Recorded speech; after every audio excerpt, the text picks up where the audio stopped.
Alrighty then, you've joined the Defiance weekly open metaverse show. It's Jim Carrey coming to you live from the Netherlands with Victor Meldrew. How are you? I'm good. I'm a little freaked out. That is very realistic. Hey, it's Jim Carrey here. How are you doing? You do such a great Jim Carrey impression. Oh my God, I really don't. Are you freaked out? I am. It's like a bad acid trip. Should we just unfreak? Oh, look, I'm back. And then I'm not. And then I am. Wow. And then I'm not. There's never been... Yeah. It's a weird feeling. I'm so happy to see your normal face more than normal. Well, you know, what we're demoing here is it's the future, man. It's identity. And how do you think I'm doing this? That's the question. Magic? It looks like magic. Magic. You know what is magic? I've got a special guest. We should bring her on. Maybe I'll become my real self. Because for once in our lives, Camilla Russo from the Defiant, the chiefess of the Defiant, is in the house. Hello, everyone. Wow. If I go this way, and then do this, she will turn into, as if by magic, Jim Carrey. My God, no. Come closer to the camera. We need to see that. You have to come closer to the camera. I think it works. Wait, where's the camera? There. That's awful. That is. I need to unsee this. Oh, wow. It's a mixture of emotions I'm feeling right now. There's some serious ethical issues going on here. But so basically, this is how it works. This is what we've got going on here. It is something called Deep Face Live. And as you can see here, the camera, which is just up there, is taking a picture of me. And then in real time, it's assessing the points of interest on my face and face tracking me. And it's also stabilizing the image so that even if I move over here, you can see what it's tracking remains in the center of the frame. So it's also doing some optical stabilization. And then what it's doing is in real time, using the trained AI model of Jim Carrey's face and applying it to mine. And there's all sorts of different ways that you can do this. If you've ever worked with deepfakes, it's actually pretty damn difficult to do a good deepfake. If you turn to the side, it all goes wrong. It can't handle it. Like profile is a terrible idea for deepfakes. But if you have a, full on, just face the camera kind of shot, it can do a pretty damn good job of it. I don't have to be Jim Carrey. Should I be someone else? Go on. Who else you got? I can be Silwan Stillwone. Silwan. Do they have to use fake names to avoid copyright? Hey, how you doing? How you doing? Yeah, it's great to see you. Great to be on the show. What's an NFT? You know, I've just been trying to figure it out, and I talked to Arnold, and we opened a restaurant together. And that was hard, but NFTs, it's something else. Yeah, don't worry about NFTs at your age. I don't think it's a scam. I'd leave it alone. Yeah, good one, Victor. Who else should we be? I wonder if people are getting freaked out. What is the deep fake name for Elon Musk? What fake name have they used? Oh, Elon Musk. He is E1 Spice. E1 Spice. That's a great way to get around the copyright issues. Then just have fake names. Ladies and gentlemen, Mr. Elon Musk. Hey, wow! Buy Dogecoin. You have to kind of look a bit awkward and do kind of like weird laughs and mannerisms. Yeah, I didn't really mean to go on Joe Rogan. Yeah. Just awkward pauses while you think deeply about humanity. The Jim Carrey one is uncanny though, because it kind of just it maps to me really well. You just do a really good Jim Carrey as well. One spicy meatball. Yeah. Jim Carrey as the Riddler in Batman Forever. I don't care if everyone hated that film. I love that film. Put nipples on a bat suit. Put nipples on. Yeah, Mark Shepard says, "No, what the fuck?" And sorry, what the heck? And I believe you. I believe you. It's like I've done deepfakes before, and it takes forever. And then you sort of get into this weird space where you're trying to blend the side of the face into your own face and everything else. But like what's impressive is it's just mapping the lighting really well. So it's the lighting that helps kind of blend it all together and make it like kind of work. But this is wild. So these are really highly trained deepfake AI models that have had decades of time, relatively speaking, to figure out what Jim Carrey's face looks like. And so you've got this very accurate model to lean on. But it used to be like you'd spend hours and hours and hours and days and days and days processing these things and finally get a result that was okay, but not great. This is happening in real time. This is live. Now, the resolution isn't great. I've got 1280 by 720, and the frames per second really drop if I go up to full HD. But still, this is where we are now. This isn't bad. Is that running from your GPU, or is that like cloud? Yeah, this is running directly off, and so I haven't even got like a particularly immense GPU. So I've got an RTX 2080 Ti on this machine. We do have some 3090s in the office, and we could have tried it on that, but I thought the 2080 was a good one to try, and that's what I have in my machine. But yeah, this is pretty insane. And we've been trying out different ways of presenting yourself on camera in real time live, using MetaHumans, and we've been using Vroid Studio and stuff. And like, I still think your version is the best I've seen. I'm trying all these different things out, and you've got like the Blue Man Group going on, and it's like, yeah, dope. Simple but effective. Snap lens, nothing too complicated. Yeah, but it works. It works. And but I'm really happy to kind of be a guinea pig for all these things and try them out and see what works, because all of these technologies, they will pile into some kind of metaverse experience, and it's probably going to sit on your phone, isn't it? Let's be honest, or whatever a phone ends up being in the next decade, because it probably won't be like a rectangular brick that consumes tons of electricity.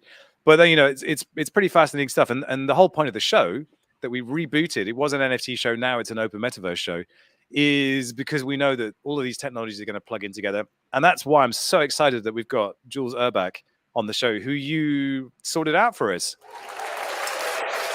Yeah, by proxy. Yeah, absolute legends in the motion graphics community. Yeah, to give us a little kind of idea of why Jules is such a big deal, because he really is a big deal. Yeah, no, he really is. I mean, if you're a Cinema 4D user, especially, like, that was kind of a leading thing in the motion graphics world. The render engine Octane came around, I want to say 5 or 7 years ago, a while ago. It came around, and it was like good because you could finally render on GPU rather than CPU. You didn't have to do so many render farms and things like that. And Octane was just quite accessible. And you had other ones, you had Redshift, etc. But I think there was just a particular group that really bonded over Octane. And I think a large part of that was the community management and the way that, it was quite easy to get support on different issues. So Octane just become like quite a powerful thing on its own. And then, it started to branch out, and, when they announced their RNDR token, and, how that is essentially going to play in now to what we have in crypto world of, metaverse, NFTs, distributed networks, and rendering.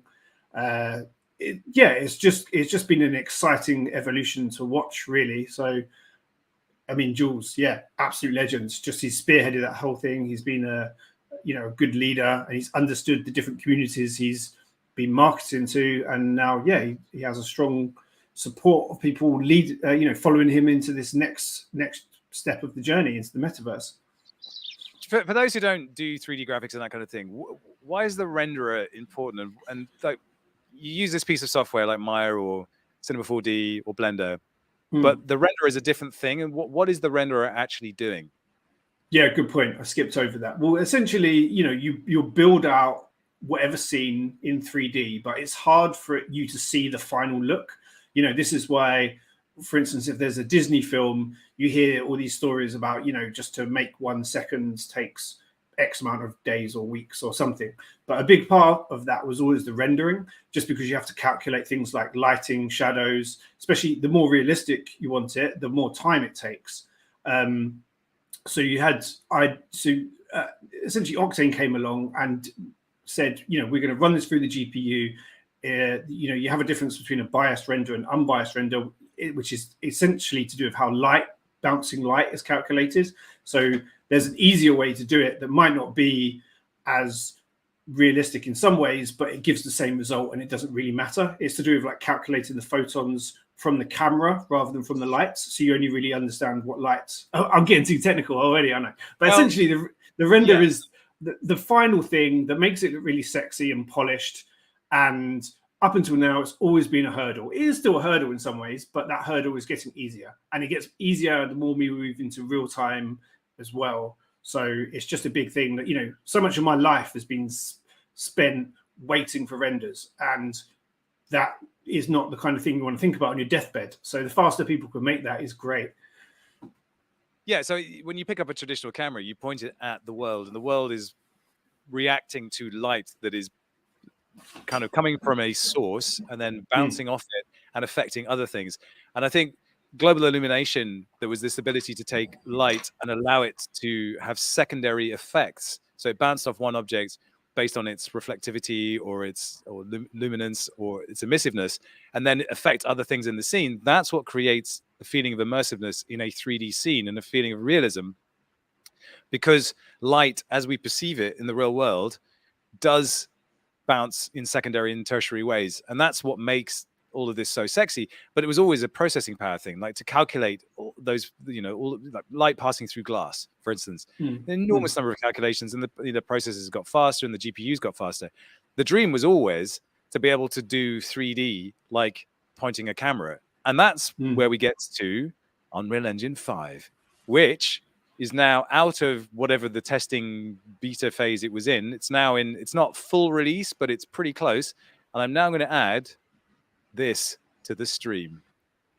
This is the Matrix level that you might have seen. The Matrix Awakens, they released a game, which was to showcase the best of Unreal Engine. And it's streaming really badly. But this is basically, we downloaded it yesterday. It's 86 gigs worth of material.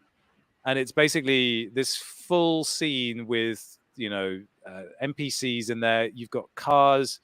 You've got the incredible nanite and lumen technology going on here. So nanite. Oh, look, there I am. Is that you? Is that you? Yeah, we put me in the scene. It's streaming really badly, but hey, you know, this is live. But Alpa's now got in the car and he's driving. Run him over. Run him over. You can't. You just drive through me. Look at that. And I'm bald. It really is the Matrix. Wow. So this is the actual scene. This is the actual scene from the game that you can play, and we can manipulate it, and like you can get out of the car and you can fly. And also what's fun is that they've got this whole UI built into the interface, which allows you, oh, whoa, there's the giant version of me. Godzilla. Oh, there we go. Whoa. So Alp can now fly up and see and like fly around my head. Hopefully we'll be able to do that. Wow. And you can see, whoa, look at that. So this is all the fun stuff that we've got. This is the toolkit we've got at our disposal. Unreal Engine. So when we're talking about rendering, what Unreal Engine is allowing you to do is to view complex 3D environments in real time with ray traced shadows and everything else. In like, you still have to render it out to get a full cinematic result, but like just to be able to see with like really faithful lighting, really faithful reflections, really faithful shadows, what you're looking at. This is really the crux of you know, a scaled up metaverse experience. It's the crux of like, what do we want this fully immersive, fully rich environment to be when it's like the very best of what we've got to offer ourselves? And to be honest with you, it's right now. It's right here. So that's why it's really exciting to talk to Jules. It's really exciting to be able to get our hands on Unreal 5 and to be able to really test out these tools. And of course, you know, we want to take them and put motion capture suits on and pilot our own stories and our own characters through these environments. But, you know, look, this is all happening right in front of you. The bottleneck here is the streaming. It's the cable that's pumping it out to StreamYard. It's not the engine itself. The engine itself runs pretty smooth. And, you know, that gives us a wonderful segue, because someone else who's very smooth is Charlie Cohen. Charlie Cohen is, well, she's dope. And I'm going to add her to the stream right now. Charlie, am I freaking you out? What an intro. That was almost an ambush, but thank you. No, there's no ambushes here. Only friends. Charlie, welcome to the stream. How are you? I'm good. It is very much bright and early in LA, so I'm still kind of waking up, but otherwise good. How are you guys doing? We're Good. good. We're kind of freaking ourselves out here a little bit with me as Jim Carrey. So this is a good introduction to you because you've got characters and there's an accent suit there. Talk us through this because this is a piece of work that you did not so very long ago, and it gives us a real kind of good intro into how you've got yourself into NFTs and the metaverse and everything else. But I'm really curious to hear what your journey has been up to here. Yes, I mean, this particular project was late last year with Pokemon and Selfridges. So we worked with Yahoo Studios to build out a sort of immersive virtual city that was designed around like the Charlie Cohen aesthetic and also celebrating Pokemon's 25th anniversary. So within that space, we had physical products and digital products. Digital products, we collaborated with Ready Player Me, so it was interoperable through their avatar system. And we also had a physical portal to the space in Selfridges. So it was really kind of this physical digital crossover and done in such a way that it was very user friendly to be onboarding an audience who had absolutely zero familiarity with NFTs. So even when you're buying the digital collection, it was all like fiat on ramp. You didn't have to think about it being an NFT unless you were actually, coming from the Web3 community, in which case you could use it as such. So we were trying to kind of cover all bases, but particularly allow this new user to come into the space. So I guess this has been leading up to the launch of Electric City. We launched the Charlie Cohen brand like 10 years ago. Was from day one, but oh yeah, it's got a great soundtrack by Tobacco Rat. So yeah, from day one, I was really interested in virtual world building. So we got into AR and VR very early, just creating virtual experiences that served as an alternative to like traditional physical fashion weeks, although we were doing those as well. And from there, started working more with the gaming industry, really seeing the potential for digital assets as well as digital environments. So with specific game collabs, we had virtual skins with physical counterparts. And as we were sort of playing around with that, I started getting very frustrated around the lack of interoperability within digital fashion and skins. So as I was trying to figure a workaround for that, I fell down the NFT rabbit hole. And yeah, still here a few years later, and just very focused on the interoperability piece. Yeah, I did a whole bunch of interviews last year about digital fashion, and that really seemed like the stumbling block. I mean, they talk about interoperability in video games, and like, yeah, it's never going to happen. It's too complex. But with fashion, it feels like you could get there, but you just need some kind of agreed upon standard, like OBJ, but for these NFTs to somehow get them to travel between worlds the way we want to. But I mean, this is awesome. Like I had to play around with this. It's like you've kind of come at this from a very different angle to other people who are building this, because it's retail, right? It's a retail experience that is designed around that, just the way people walk through spaces, and it feels a lot more like it has an understanding of how people interact with environments than I've seen in other spaces, where it tends to be a little bit random and more about, hey, look, here's something shiny over here. But this feels like it's much more designed to draw consumers in and get them excited about something. Yeah, I think we've been really coming at it from more of a game perspective. So it's like, okay, just emulating a physical experience in the virtual world isn't enough, because there's an expectation from the participant that there are going to be game mechanics, there are going to be other things they're doing, because this is a digital space and isn't limited in the same way physical space is. And what makes somebody want to hang out in an environment versus just go in for the event and leave again. So these are things that we're really focusing on across all of our experiences. I mean, we recently did a installation for Metaverse Fashion Week in Decentraland, and within that, we created a riddle that people had to solve that took them around different pieces of the environment. It was based around a meteor that crashed into Decentraland, or like a piece of crystal that had broken off a planet, and you could go inside and like solve the riddle of the crystal. And then we had after party piece as well, where we collaborated with awesome DJ Dave. So that served as more of a hangout space when we were getting people to come in at the same time. But what really made it kind of engaging was everybody in avatar form working together to try and solve this riddle within the crystal. What's your avatar? What did you decide? Have you landed on one that represents you, or are you still searching for that? Honestly, I enjoy right now just experimenting with all sorts. Everything always comes back to having pink hair. But apart from that, I'm still enjoying playing around. So like interesting, I guess one of the things that I'm working on with Restless, which is my newer company, is around sort of how to have consistent identity, but not necessarily through the actual avatar itself, more through like aesthetics. So what you're wearing and the kind of cosmetic attributes, but the avatar itself still being true to the specific world it's in. Yeah, this is sort of where I've got to with Restless. I think you're in pre-loading, pre-hyping, pre-excitement phase. I kind of feel like mystery. Look like this. Charlie, I'm looking at this, and it's green. Humans they got like pink skin. It's not green. I don't understand. It's too weird. It's too weird. So tell us about Restless. What's going on with Restless? So Restless really came about because of my frustrations around interoperability. So it is set up to solve that issue before we reach a sort of agreed standard across all games. So you can go in.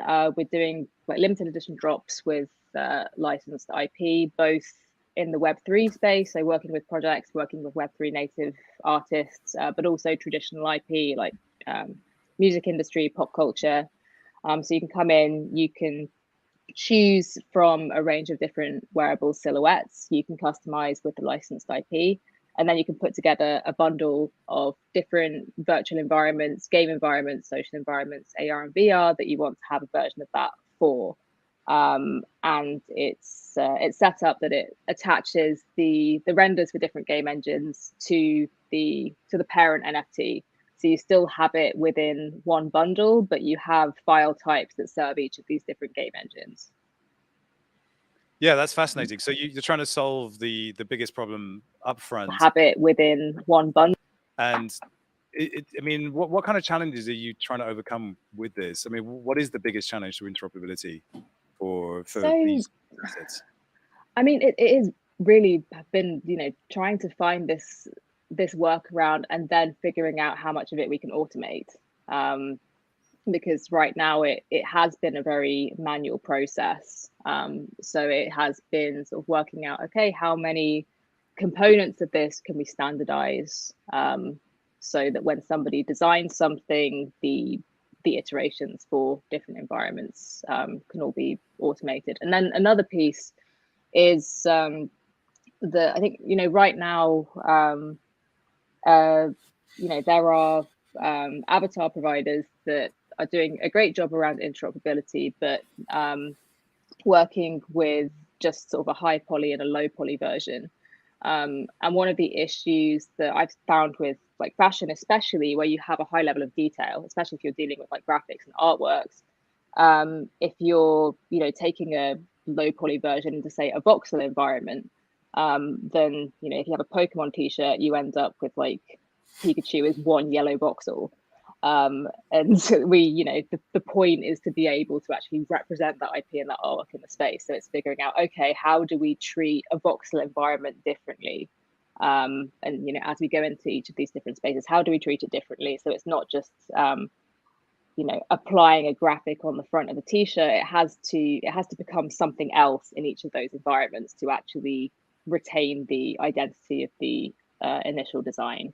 So that's been one of the big considerations as well. And then the last big challenge that I think all of us in this space face is UI UX. We decided to challenge ourselves with making this mobile first. So that's definitely been a process. Wow. But I figured if we could solve the mobile UX, then having the web app that was paired with it would be a piece of cake. So that's another There's thing. no such thing as a piece of cake, is there? I mean, no, but that's definitely been one of my focuses. We started building Restless about a year ago, and yeah, being able to build like the nice sort of sparkly layer of UI and features on top of the sort of bare bones architecture of Web3 that we've all got used to tolerating has definitely been a focus. Yeah, it is basically one of the biggest challenges we have. I want to have a little look at your portfolio work again, because I want people to understand kind of the body of work and where your aesthetic kind of sits, because I feel like there's like game character influences in the IRL clothing, and there's definitely a Charlie Cohen aesthetic, but I'm curious how you ended up here designing digitally, and whether there was a conscious decision to go digital, and whether that was motivated by concerns about the environment, or concerns about whether it was just a purely kind of motivated career choice to go there. So, like as you pointed out, the aesthetic has always leaned very hard into that kind of video game techwear vibe. So from that side, even though we started doing that purely with physical clothing, we were creating these more, I guess, cyberpunk-esque worlds, and those designs translated really well into digital.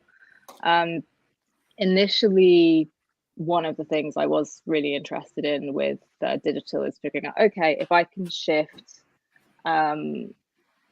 even 20% of the revenue of Charlie Cohen into purely digital garments, that is a 20% that's not depending on physical production, that's not creating waste, and then from there, I was also thinking from the sustainability side, how can we use digital to try stuff out, sort of get community feedback, use it as an alternative to sampling, and then decide from there what goes into physical production. So I think that's the way that a lot of traditional fashion industry is starting to think about it now. I guess we were looking at it quite a long time ago, but that was a real motivation for me, just thinking like, okay, I'm in the fashion industry, there are loads of things that I'm uncomfortable with, I want to be doing the right thing from my small corner of it, and if I can find a way to address some of the issues around overproduction, then that's great. I would like to do more of that. And then the other part that really interested me a lot was just this idea of having consistent identity and having as much power to curate your identity in digital as you do in physical, because even pre-pandemic, most of us were spending more time socializing and participating in a digital ecosystem versus the physical world. So it makes sense that identity should be equally prioritized there. And obviously, as immersive tech gets better and better, and we are participating in these different environments as avatars as well as profile pictures, it becomes more and more important, how you're able to represent yourself. Don't I know it? No, I've turned into Elon Musk. So, Charlie, we're going to come straight back to this. We have sponsors. They pay for the channel, and we'll hear from one right now. We left Earth and settled to Cosmos. Our greatest accomplishment became our downfall. Our struggle for freedom would last 9 decades. Warriors emerged and made the ultimate sacrifice. In the final battle at Mu 36, we achieved victory, but it would be centuries before we would know the cost. Learn our story. This is only the beginning.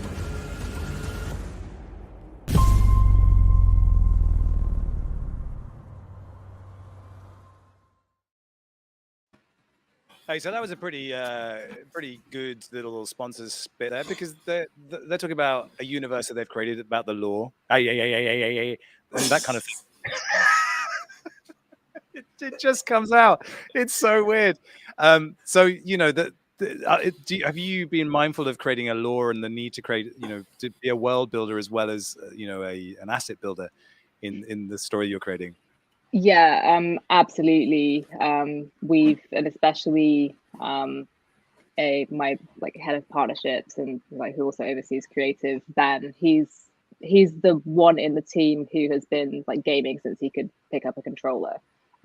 So he is very very dedicated to making sure we have this this great lore. And if even if there are chunks of it that we're not using right now, it's really important to have that from our side, to have that context when we're building out the world and the experiences, and just the way that the the user engages with the platform.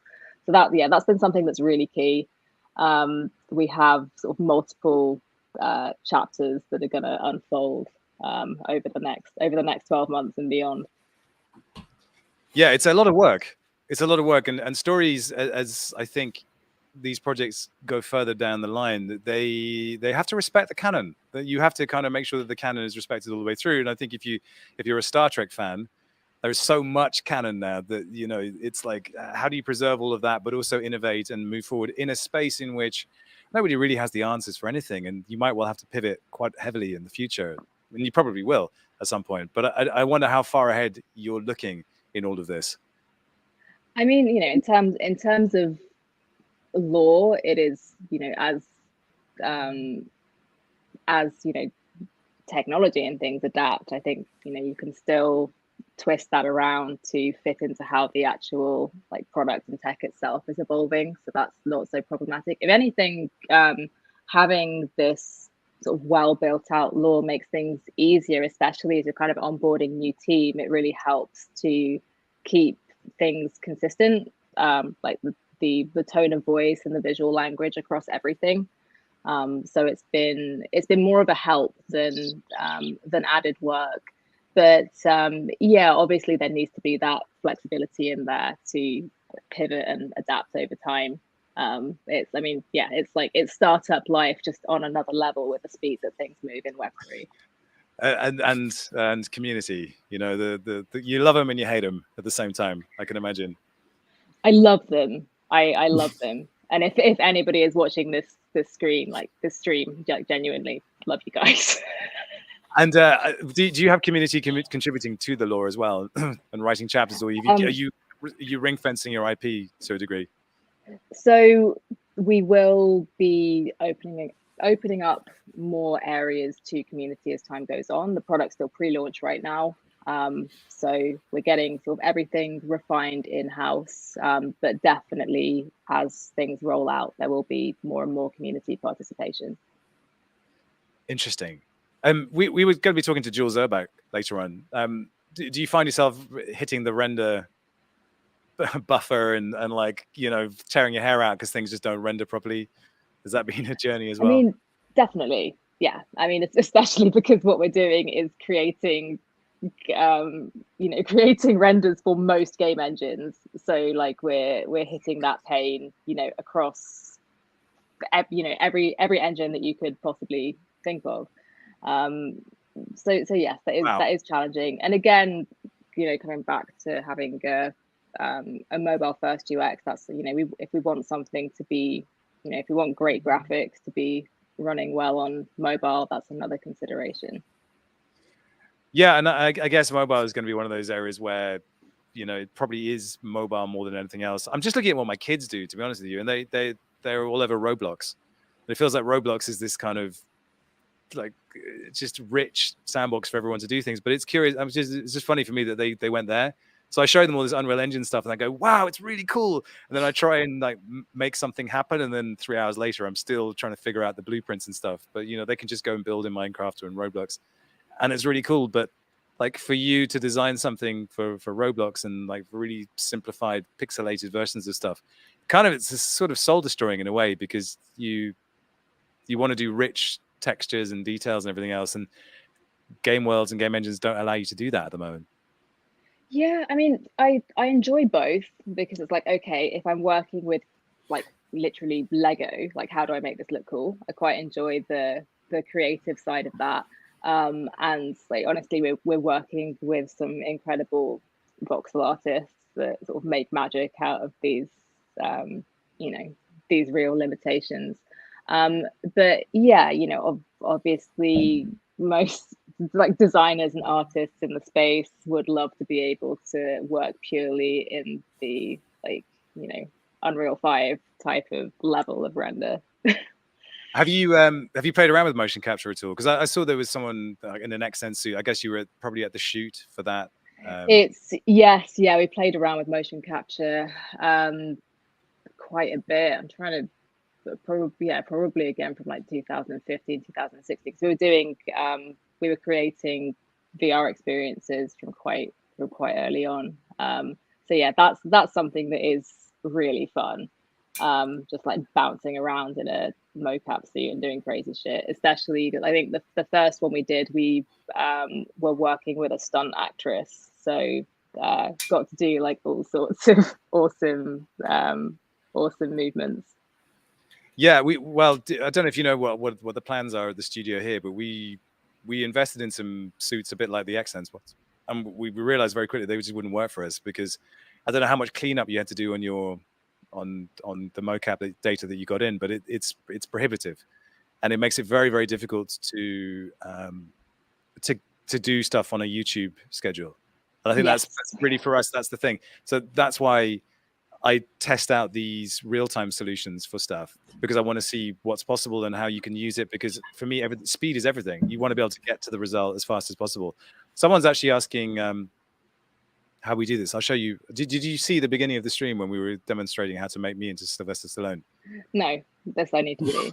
I can show you that, but we have invested in an optical motion capture system. So we're going to have like infrared cameras, and like I'm going there. I'm just going to go and like be in a motion capture suit and try and take these PFPs and bring them to life and actually be that character, but in real time on a live stream with full, you know, freedom of camera movement. It's a nightmare. It's an absolute nightmare. Everything breaks. Nothing works the way it's supposed to. Like even just 5 minutes before this stream, everything was broken. It didn't work. It's like, it's like, why do we bother? Why don't we just keep things simple? But you know, do you find yourself, I guess, looking to push boundaries, looking to kind of see what's possible out there? Why does my hand disappear? Where's it gone? Oh wow, yeah. Speaking of, yeah, but do you find yourself wanting to push boundaries? Are you that kind of person where you like, I have to test what's possible with some, you know, piece of software? Yeah, very much so. I guess, you know, the fact that we founded what would now be described as a metaverse brand 10 years ago. Like I like being early to stuff, and you know, among the first to try stuff out. Yeah, that's well, it's, you know, they say better to be early than I don't know what they say, but you know what I mean. I don't know, if you're early for long enough, you end up being on time at some point.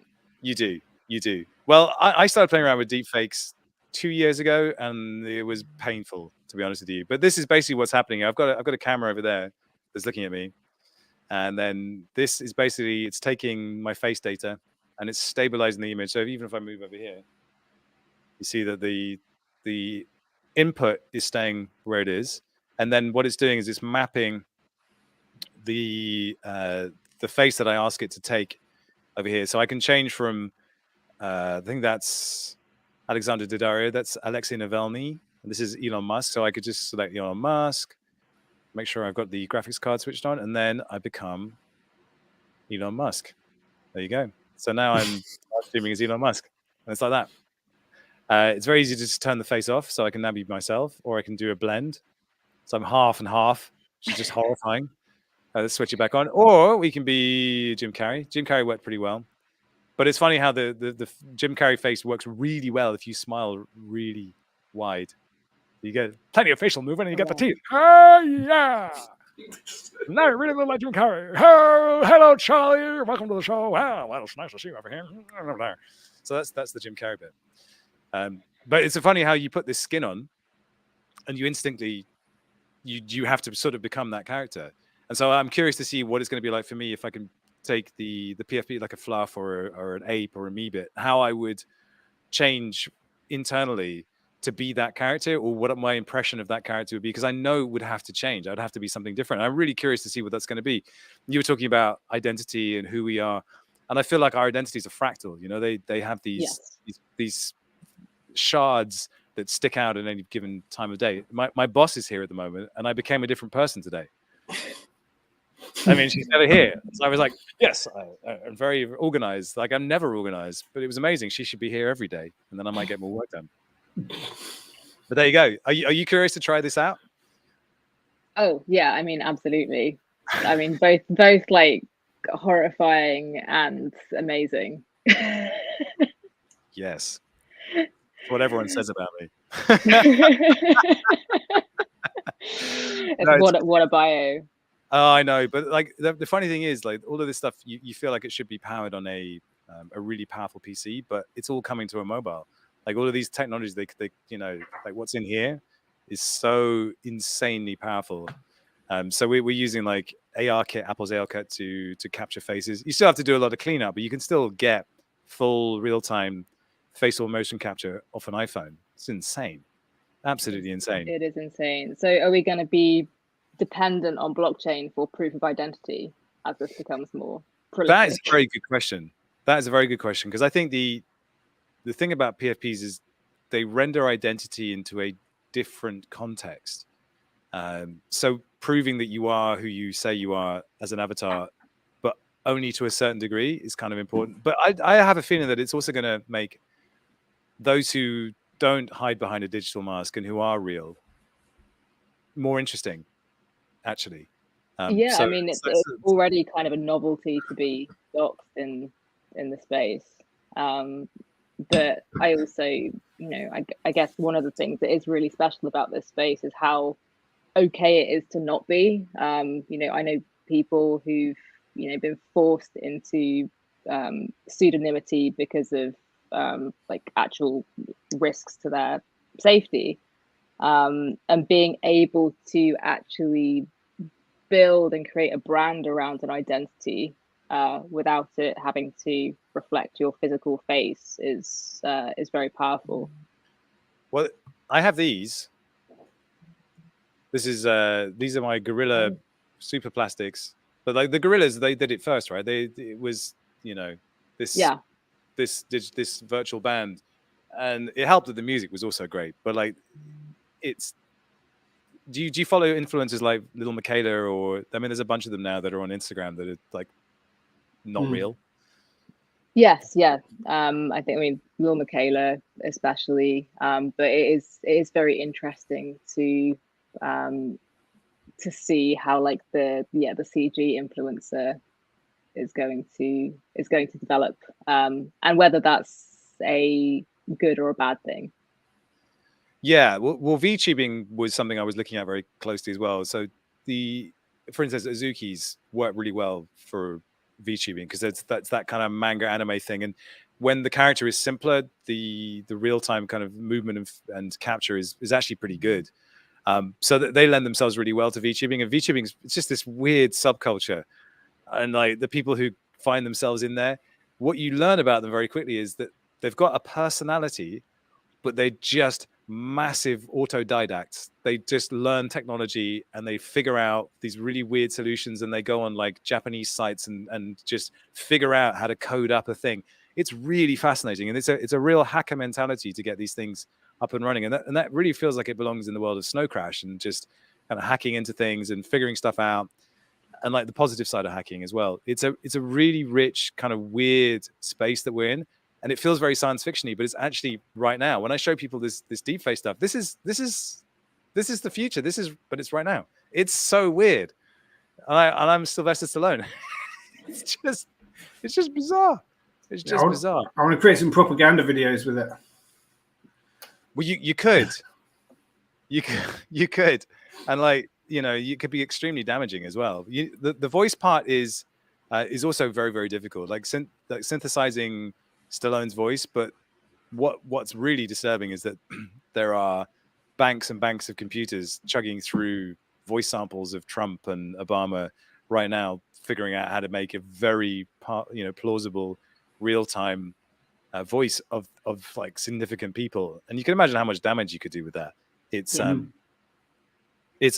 utterly nuts. So I'm really kind of curious to see how we define reality in the future. Do you have any thoughts on that, Charlie? Like what is real, and what does that mean exactly? I mean, I think at this point, like, real is blended, because you don't, I mean, certainly like when it comes to identity, you don't think like, okay, I'm going to like stop being my physical identity and become my digital identity now. It's just like you are, and like you were saying, there are lots of like facets to it. I think there are lots of facets to reality as well. I know that I can have like real, meaningful relationships that have only lived in the virtual world. And like that's definitely real. Those are real friendships.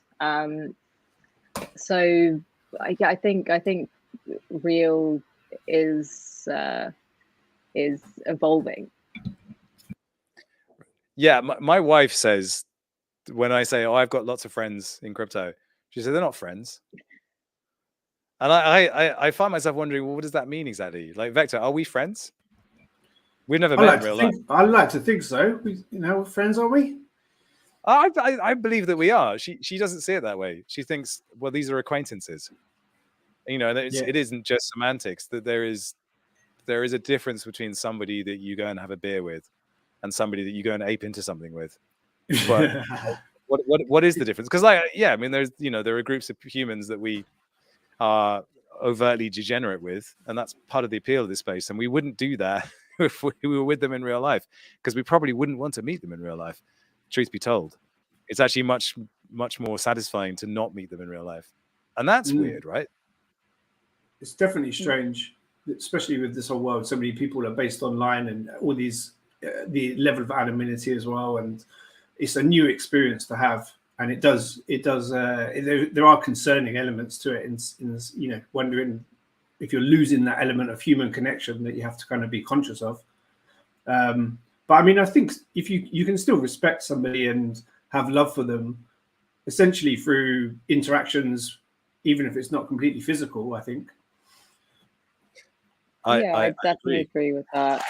I remember like the first time that I went into VR, like in a space where there could be multiple avatars, and it was during the pandemic, so I was sort of semi-voluntarily stranded in the US, and hadn't seen my team for months, and being able to hang out in this virtual space as an avatar, like and these were not even human looking avatars, these were just like some floating shapes, but the sense of being in the room with somebody, it's like your brain really I feel like it just like chemically reacts in the same way as if you were with somebody physically when you're in that setting.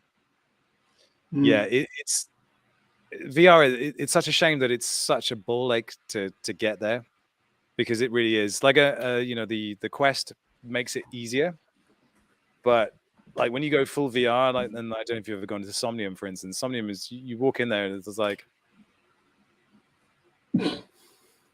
where am I? And then like you see people wandering around, and they kind of move funny. We really wanted to go and shoot stuff in VR, but it proved to be just too difficult to get the finesse that we wanted. It was just too difficult. So this is why we've ended up pivoting towards something much harder, as it turns out. Love that. Yeah, but that's the journey we're on. But yeah, the VR experience, you're right, and it's the sound as well, isn't it? You hear someone over there, and they really feel like they're over there, and then you turn, and then you're really aware of the fact that you're like this.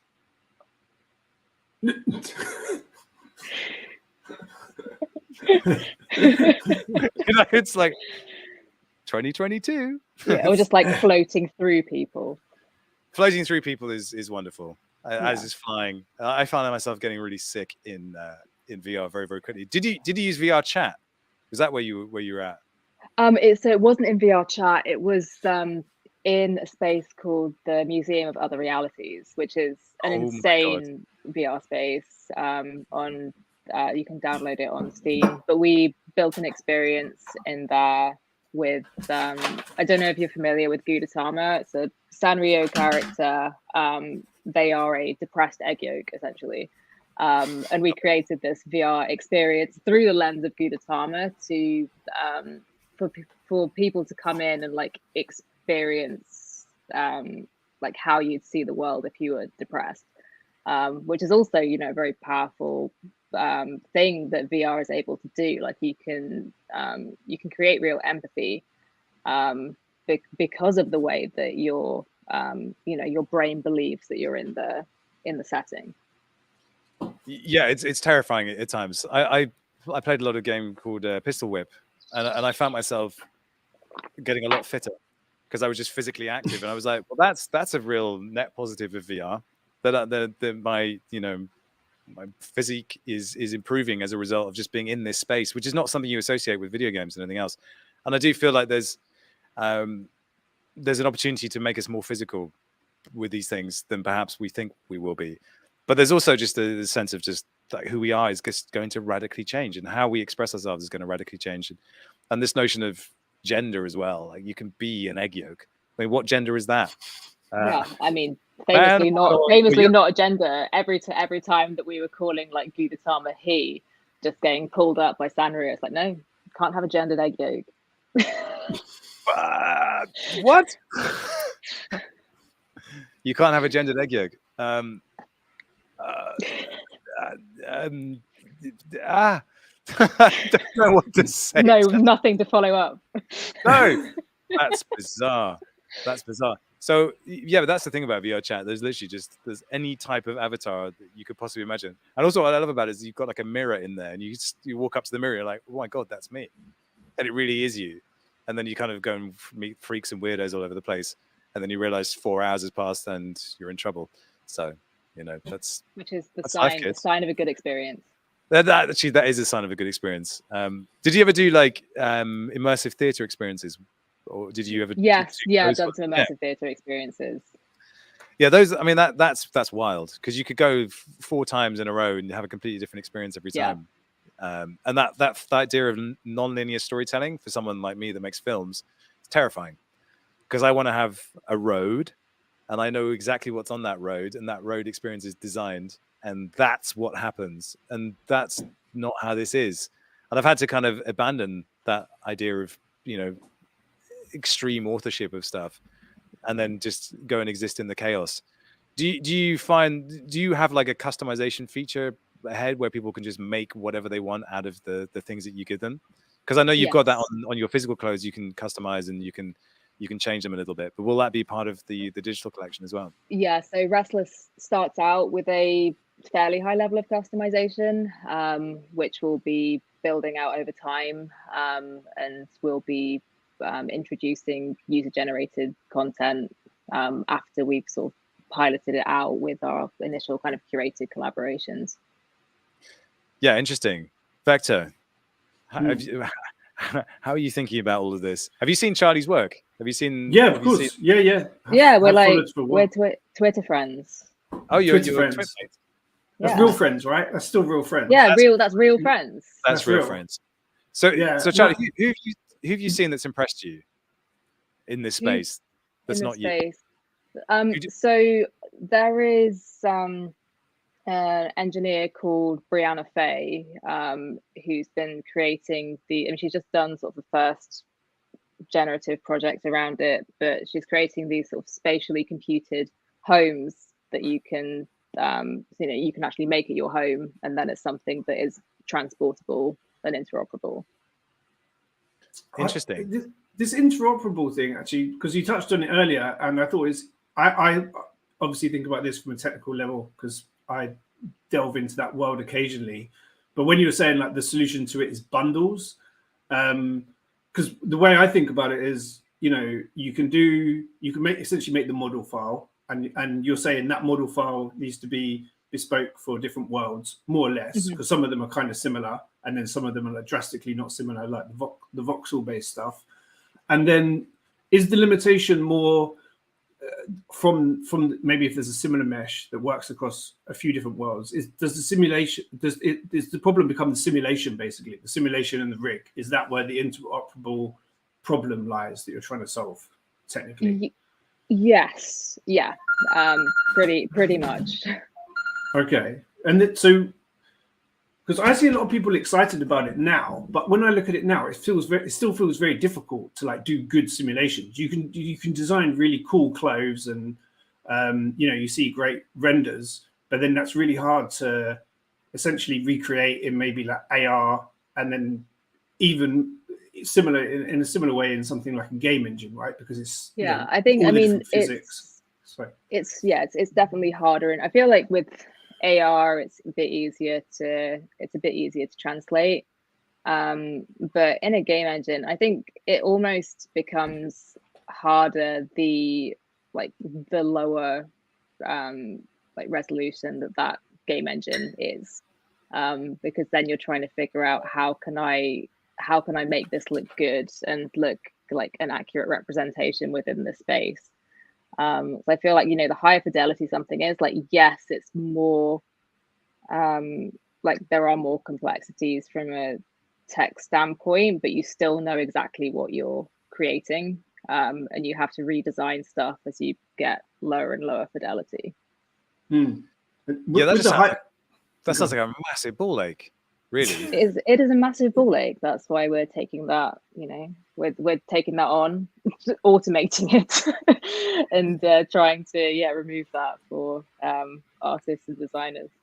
Do you think it's fair to say the high fidelity stuff basically becomes like catwalk pieces that like basically won't get owned, but still looks really cool and can have like mad simulations and all that kind of stuff, but it will always probably be a render, and then the lower fidelity stuff is more like retail.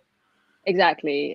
So as everybody's the average person's processing power improves, so that you can run something really high fidelity on a regular laptop or on a phone, then become more commonplace to actually be able to create functional things within these sort of higher res engines. But for now, that it has to live as more of an art piece, and then the functional pieces are the ones that are lower poly. And when that translates to like AR, like I see loads of people mega excited about AR and the way that you'll have virtual clothes, and maybe when we have some devices, you'll have a whole virtual outfit as a normal thing.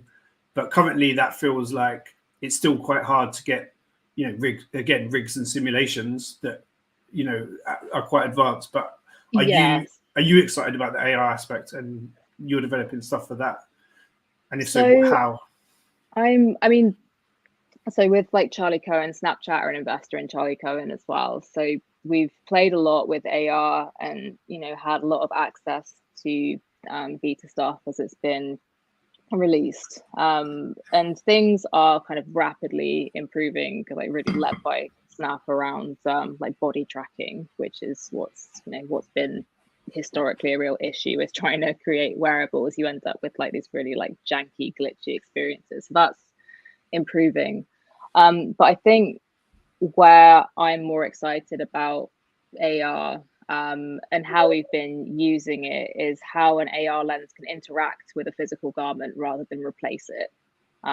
So for example, this Assassin's Creed collaboration we did at the beginning of last year, we just had a graphic tee, and the graphic on the t-shirt was the trigger for the AR lens, and then it brought in elements of the Assassin's Creed Valhalla gameplay. So you had raven wings sprouting out of the t-shirt and various other elements to it. And I think that is probably I'm biased obviously because that's what I'm doing. I clearly think it's a better commercial use case for AR rather than here is an AR dress.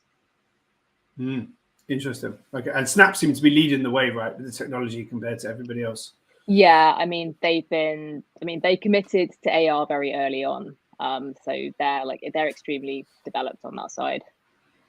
Good stuff, guys. Well, listen, we have our new guest. It is Mr. Jamie Burke from Outlier Ventures. But before we go to him, we must hear from another sponsor.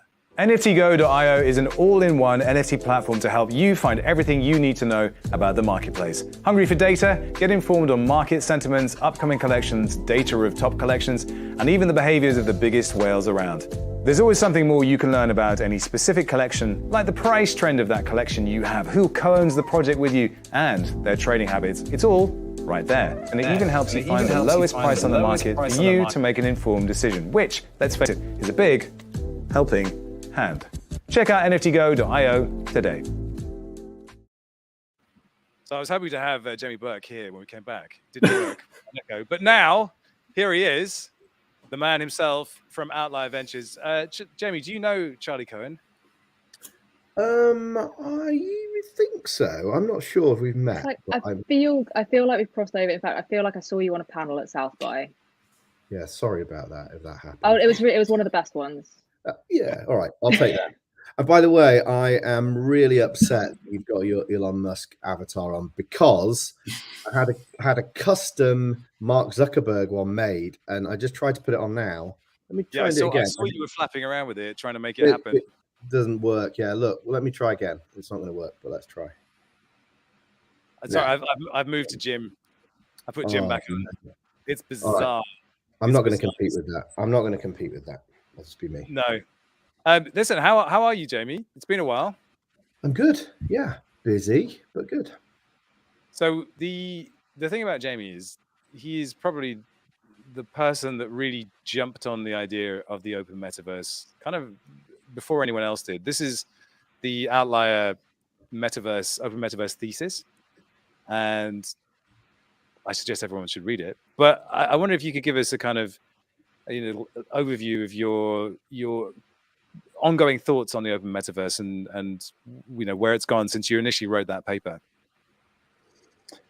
Yeah, so we published that paper in January of 2021. It was written over the Christmas, the kind of year before, and it was really just a byproduct of the stage that we operate at in the market in venture as an accelerator. So basically, we speak to thousands of very early stage startups, what you might classify as pre-seed, seed stage. And when you speak to enough of them, even if you're an idiot like me, the basic pattern recognition allows you to synthesize that and say, looks like there might be a trend here. And it's not science per se. The art is like how you then articulate that back to the industry. And so that's what we tried to do with the Open Metaverse OS. And it was really just because we were speaking to lots of startups at the time that were looking at new and novel applications of NFTs and the Web3 stack, primarily like outside of the DeFi, vacuum, and looking at applying it to creative industries, media, arts, entertainment. And so really that just proposed that we thought of Web3 as an operating system for a more open metaverse as blockchains became convergent with AR, AI, VR, etc. And so when we kind of put it out there, we actually had an internal debate. Like, is this too soon? Like, people still aren't talking about Web3. This feels like it's just too far off. We're just going to confuse people. And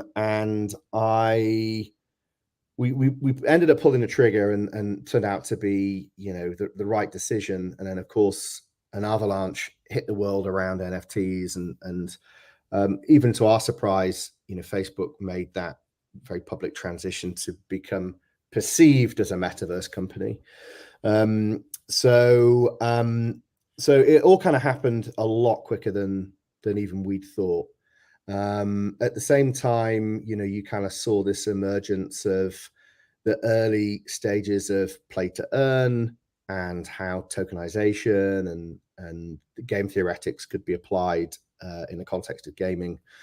And so it all happened much quicker. And I think, the kind of attention that came with it, and we're now at a point where almost every enterprise, especially if they're consumer facing, has to have, if not a metaverse strategy, at least an opinion on why they hate NFTs if they don't love them. And that's also cool. You know, by no means have we convinced everybody, especially in gaming, and especially even gaming users, right? There's still huge resistance. You've done a great piece on that recently. Just cultural resistance to the kind of perceived gentrification or financialization of gaming culture. So on the one hand, it's all happened a lot quicker than we thought. And on the other hand, the world's a lot more resistant to what we thought was just obvious, self-evident. Like, how could people possibly not want digital property rights? So I'd say kind of the jury's still out on how right we got it, but certainly like direction of travel seems to be right. And so what we've really been doing is kind of just evolving that into how's it actually playing out. And the most updated piece, which was about 10 months after we published that, was Metafy, another buzzword. You know, love a good buzzword.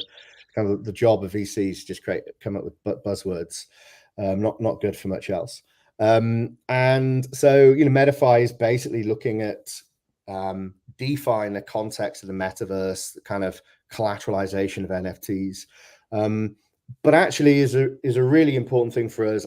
I personally think the most important thing about the metaverse, if you think of it as an economic system, which is around financial inclusion. And so, you know, rather than thinking of this as just some new experiential layer, if we're thinking of it as an economy, then we have to start thinking about how financially inclusive is it, both from the hardware required to participate in it and earn a living, all the way through to kind of these economic primitives. And so the most exciting thing for us with DeFi is there's just a huge amount of value that is currently digital in some way, not necessarily on a blockchain, maybe trapped in a platform.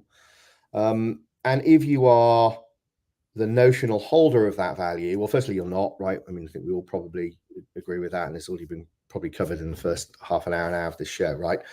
The idea that you don't really own that value on the platform. No, we never got there because right. we were just talking about other more abstruse stuff like packages and okay, file sizes and stuff. No, we never got there. That's why I brought you on.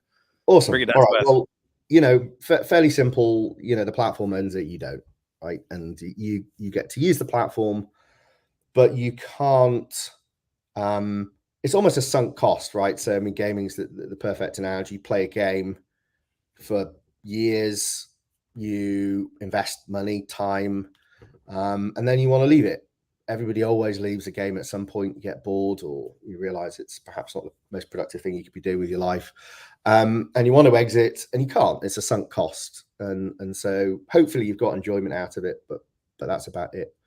So that's the first thing, is it's a sunk cost, let alone being very far from a form of income or revenue, directly a form of income or revenue, because you don't have these property rights, you don't have digital property rights. And so the promise, at least, of Web3 is that if these platforms, and platforms will always exist, but if they're leveraging Web3, then fundamentally they have to enable digital property rights.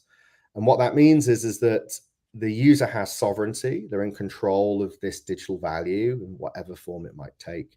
And they can exit that platform in a permissionless way. They don't need to ask anybody's permission. They can just up and leave, and hopefully cash out, either transfer the asset off the platform and into a secondary market like OpenSea,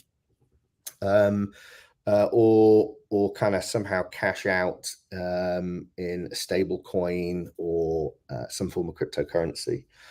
So that's the first thing, recouping that investment of time and money into a platform.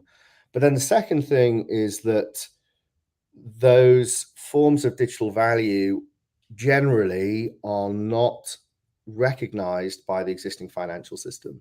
So you might be notionally wealthy digitally somehow, like gaming skins, followers on Instagram.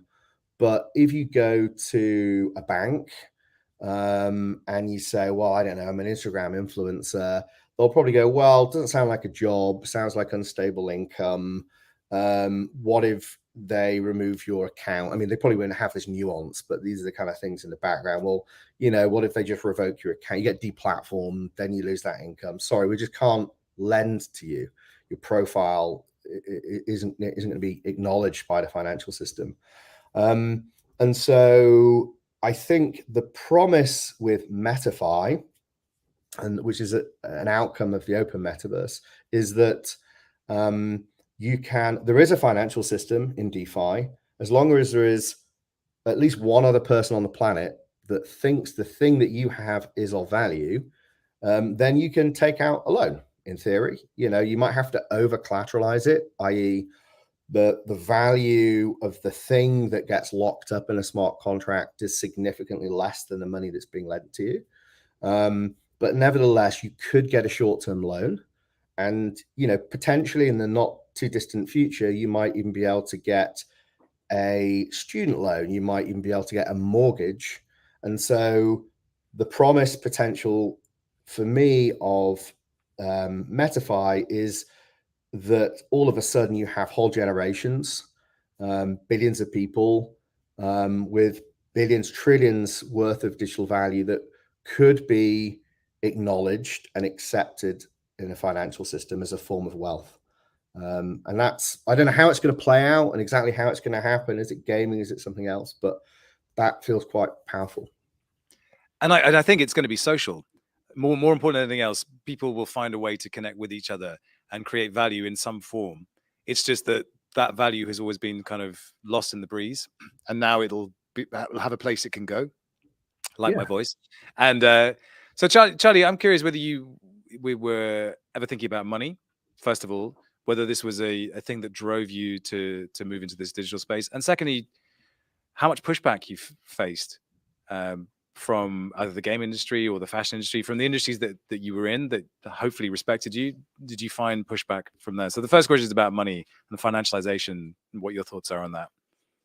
So I think that, you know, as we start to, I mean, you know, I'm looking at it from a fashion perspective, right? In the traditional fashion industry, the barriers to entry for a new designer or brand to come into the space are absolutely insane, and the costs involved with creating a physical collection are insane. So I think that the monetary piece of the metaverse is like you have far more people who now have access to a viable income through following their passion, and that's something that's just not possible very often within traditional creative industries. So I think that's very exciting. You know, from my side, like, yes, it's, you know, it's great to be able to have this really viable, you know, additional revenue stream that's progressively become the main revenue stream for Charlie Cohen. It's become your main revenue stream. Oh, I didn't realize. Yeah. I thought you were still primarily physical. So no, it's, I mean, we're doing physical as well, but in terms of the actual, you know, profit margin on digital, it's significant relative to physical production. And also I feel like there's a bit of blurring, because having the ability to experiment in digital means that our physical production is better optimized as well. So we get, you know, a better profit margin across the board thanks to the digital piece. And then, you know, on the pushback, so fashion, very, very little pushback. I think, you know, especially in the last year or so, traditional fashion have been quite fast relative to other industries exploring this space. I think, you know, after mistakes were made coming really late to e-commerce, quite late to Web2 social media, and there's, you know, a real concern about missing the boat or coming late to the space again. So fashion is, I think, surprisingly early to the space. The gaming side is the more difficult part. That's where, you know, it's where with Restless, we're working primarily with gaming, not really with fashion brands at all. And speaking with the the AAAs, about how they're trying to think about it. There's obviously a lot of appetite within the actual studios to start experimenting, but just the fear of pushback from the gaming community is really like stopping anybody from going for it right now. So everybody's kind of waiting to see, hoping that they can maybe be a fast second mover rather than the first one to do something.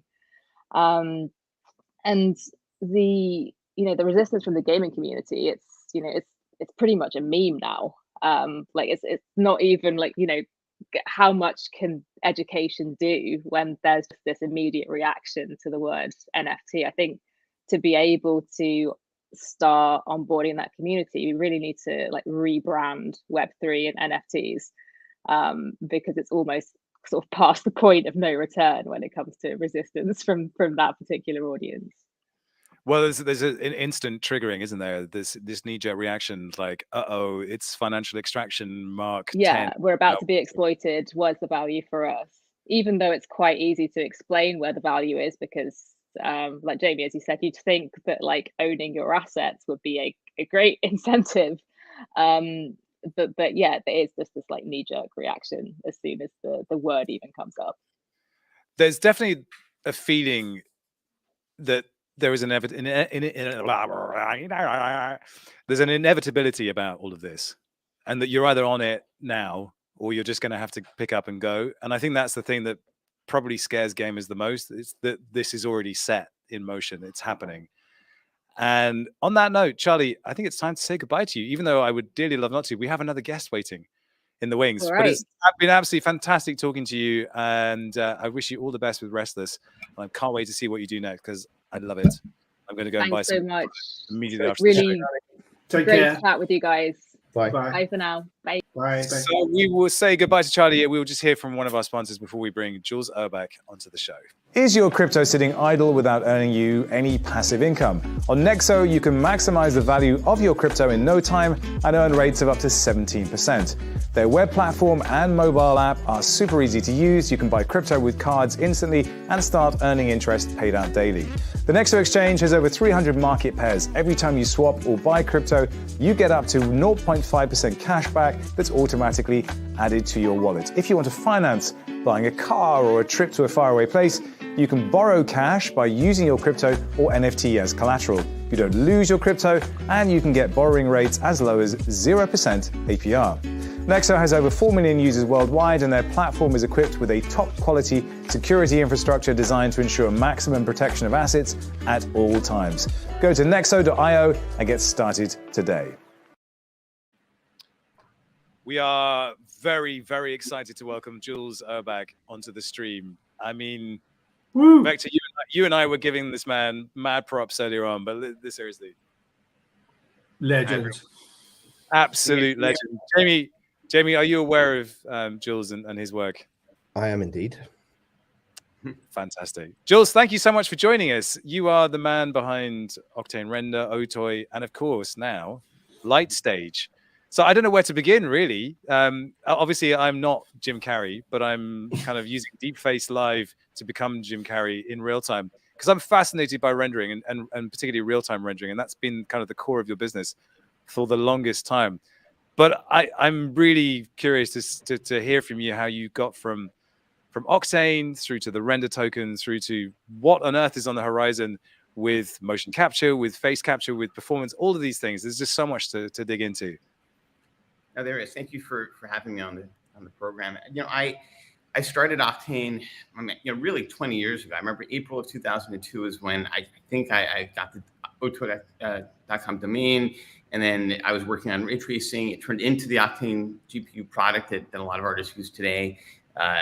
Really around 10 years ago, and the render network really came out of this obvious business case. I mean, I in my mind had in 2004 the thought of tokenizing rays, right, for ray tracing, and using the SETI at home model to pay people out to let them render on their computers. And I shelved that when Amazon, in partnership with us and Autodesk, who's one of our earliest and largest investors, they make 3D software like Max and AutoCAD. We all partnered together, and I helped design the GPUs that are on that were launched on Amazon in 2013, the G2 instances. So I thought, okay, we're done. We can send all of our renders to the cloud. It'll work. The interesting bit is that we ran out of capacity also for live streaming. You know, we were a live streaming business. Autodesk invested in us to stream their 3D apps to the browser, which we did. Worked with Mozilla. Brandon Ike, who's now, of course, you know, hugely influential in crypto, was there for that part too. I would say that render just came about out of necessity in 2017. We just didn't have enough GPUs. Also, the price of GPU power on AWS and frankly on Microsoft, Google is, I mean, they're partners right in the render network. It's high and you don't have the capacity. So we flipped that script. And today we have a waitlist of about 1 million high-end GPUs. And we're now, you know, working to push up the the artist side. I mean, we have a growing user base of artists, and we also have major motion pictures that are now being rendered, to my delight and also a little bit of surprise, you know, that are running on average users' machines. They're going out in theaters. Can't talk about exactly which ones yet, but it's this year. And then, of course, we have the entire NFT space. I always imagined that when you're actually doing the renders on-chain, individual nodes, I mean, we have proof of render, right? Saying that, okay, this render is what the user wanted, watermark gets removed, boom, there's a note on this on the blockchain. You have frames of motion pictures now being done where I can go look on the chain. I know what the hash means. We can prove that it's from this movie in this frame. I mean, there's an NFT without actually minting anything because it's already been minted on chain. And I feel like, you know, I was working all last night on a project with Beeple for, you know, taking sort of some of this technology to the next level. And, you know, we're both sort of talking about how the entire view of how NFTs are just so, you know, they're so basic and primitive today. And I want to get into the metaverse. I think the metaverse as a word has just been, you know, kind of unfortunately ruined because people just talk about it and assign meaningless things to that word. But the idea of art that is created, you know, by artists like Beeple or Pac uses the render network all the time for his drops. I mean, to render them, you know, generatively on render, you know, there's a deeper future there. And the reason why I'm also, you know, back in November, I was at Breakpoint, you know, Raj and Anthony, who founded Solana, close friends, deep partnership there. Like, they're totally up for helping us together figure out better standards for NFTs, figure out what the metaverse might really mean, and probably not use exactly that word. And I love that. Like, we need that. And it's great to see like OpenSea taking on Solana NFTs, because this is our way of putting in some of this tech. I mean, render is a huge, vast resource of provenance and utility. And we will also be moving very quickly to live streaming. So right now we're doing offline renders for Beeple and Pac. When you have the ability to do live streams where it's dynamic and you can mix two streams together or put an object in a stream and compose it like you would a web page, like that's much closer to the metaverse. And I need an on-chain partner that, at least if you're going to sell something on that system, the NFTs are based on this kind of protocol. And more importantly, I also want fast transactions. You know, we switched from ETH Layer 1 to Matic, which then became Polygon, which we're still using. And I think for the stuff that we're imagining for really fast transactions that are inside of a spatial, almost game-like environment, I mean, I need something closer to what Solana is offering. I will pause there. That was a long answer to your question. No, it's great. It's great because it helps us contextualize where we're at, because I think for a long time people have thought like graphics and rendering and all that stuff, that's over there. It's over there. It's games. It's nothing to do with crypto. And I think people have started to understand with NFTs that there's a visual layer, there's an experience layer, there's an interface layer, and that interface layer can be low poly and low pixel, but it can also be just like the title sequence to Westworld or to American Gods, two of my favorites from the last 2 years, which were rendered using Octane. And people see that and go, nah, that's not possible. But it is, because there's a willpower to try and make it possible. But what I don't think people realize is that it's distributed. The only way to actually accomplish that is distributed. And that means, as Jamie was talking about earlier, there's an opportunity for everyone to contribute, to be part of this. And weirdly, what I imagine is that we're all going to connect with each other in the metaverse.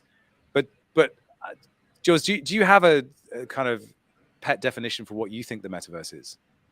You know, I think it depends on whether you're asking me this pre-Facebook changing the name to Meta, you know, because I think that the definition, of course, for me is the same. I mean, it is sort of a, you know, let's live this way. My hope is that it is like a 3D browser, because I think that one thing I don't want it to be is an app or a portal that a company manages. I mean, if you could go to a URL, and let's imagine a URL isn't a piece of text, it's a GLTF file, it's a volumetric icon. going through that or connected to that brings you into a larger 3D space, which is all graph-based, like HTML.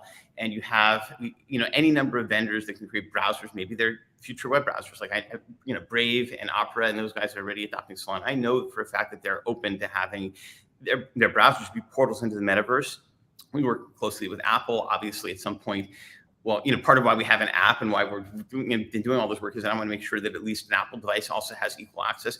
So I think it's going to be something where if you want to experience anything spatially, I mean, the web has done a great job in delivering this in 2D until other, interests and companies really sort of change that with the app model, the social networking model, where things are just so vertically integrated. You lose a lot of the benefits of the web.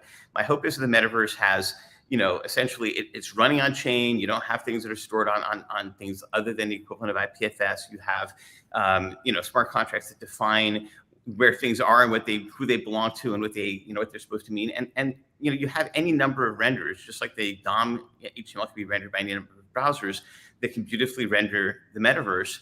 And whether that's appreciated in a 2D screen in a browser or whether it's with a pair of glasses that, possibly the big companies will be rolling out in the next year.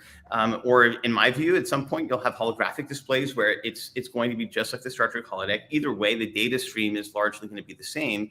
And my view within Initiative, now Render, has been that, well, we need to prepare for that world by, sure, you can have 8-bit art and graphics and worlds, and that's fine. And that will never go away because that's an art form and it's a modality. But if you want to render this stuff like you're talking about, like I'm so proud, by the way, the Star Trek motion picture that just was released by Paramount Plus yesterday, also rendered in Octane. All the new CG shots from the 79 movie look gorgeous as at the premiere.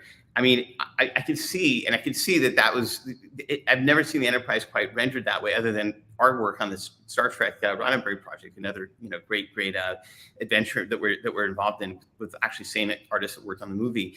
There's that reality. If you look at the GTC talk I gave you, there's like a 1-minute video made by one artist named Aaron Westwood in Octane and C4D.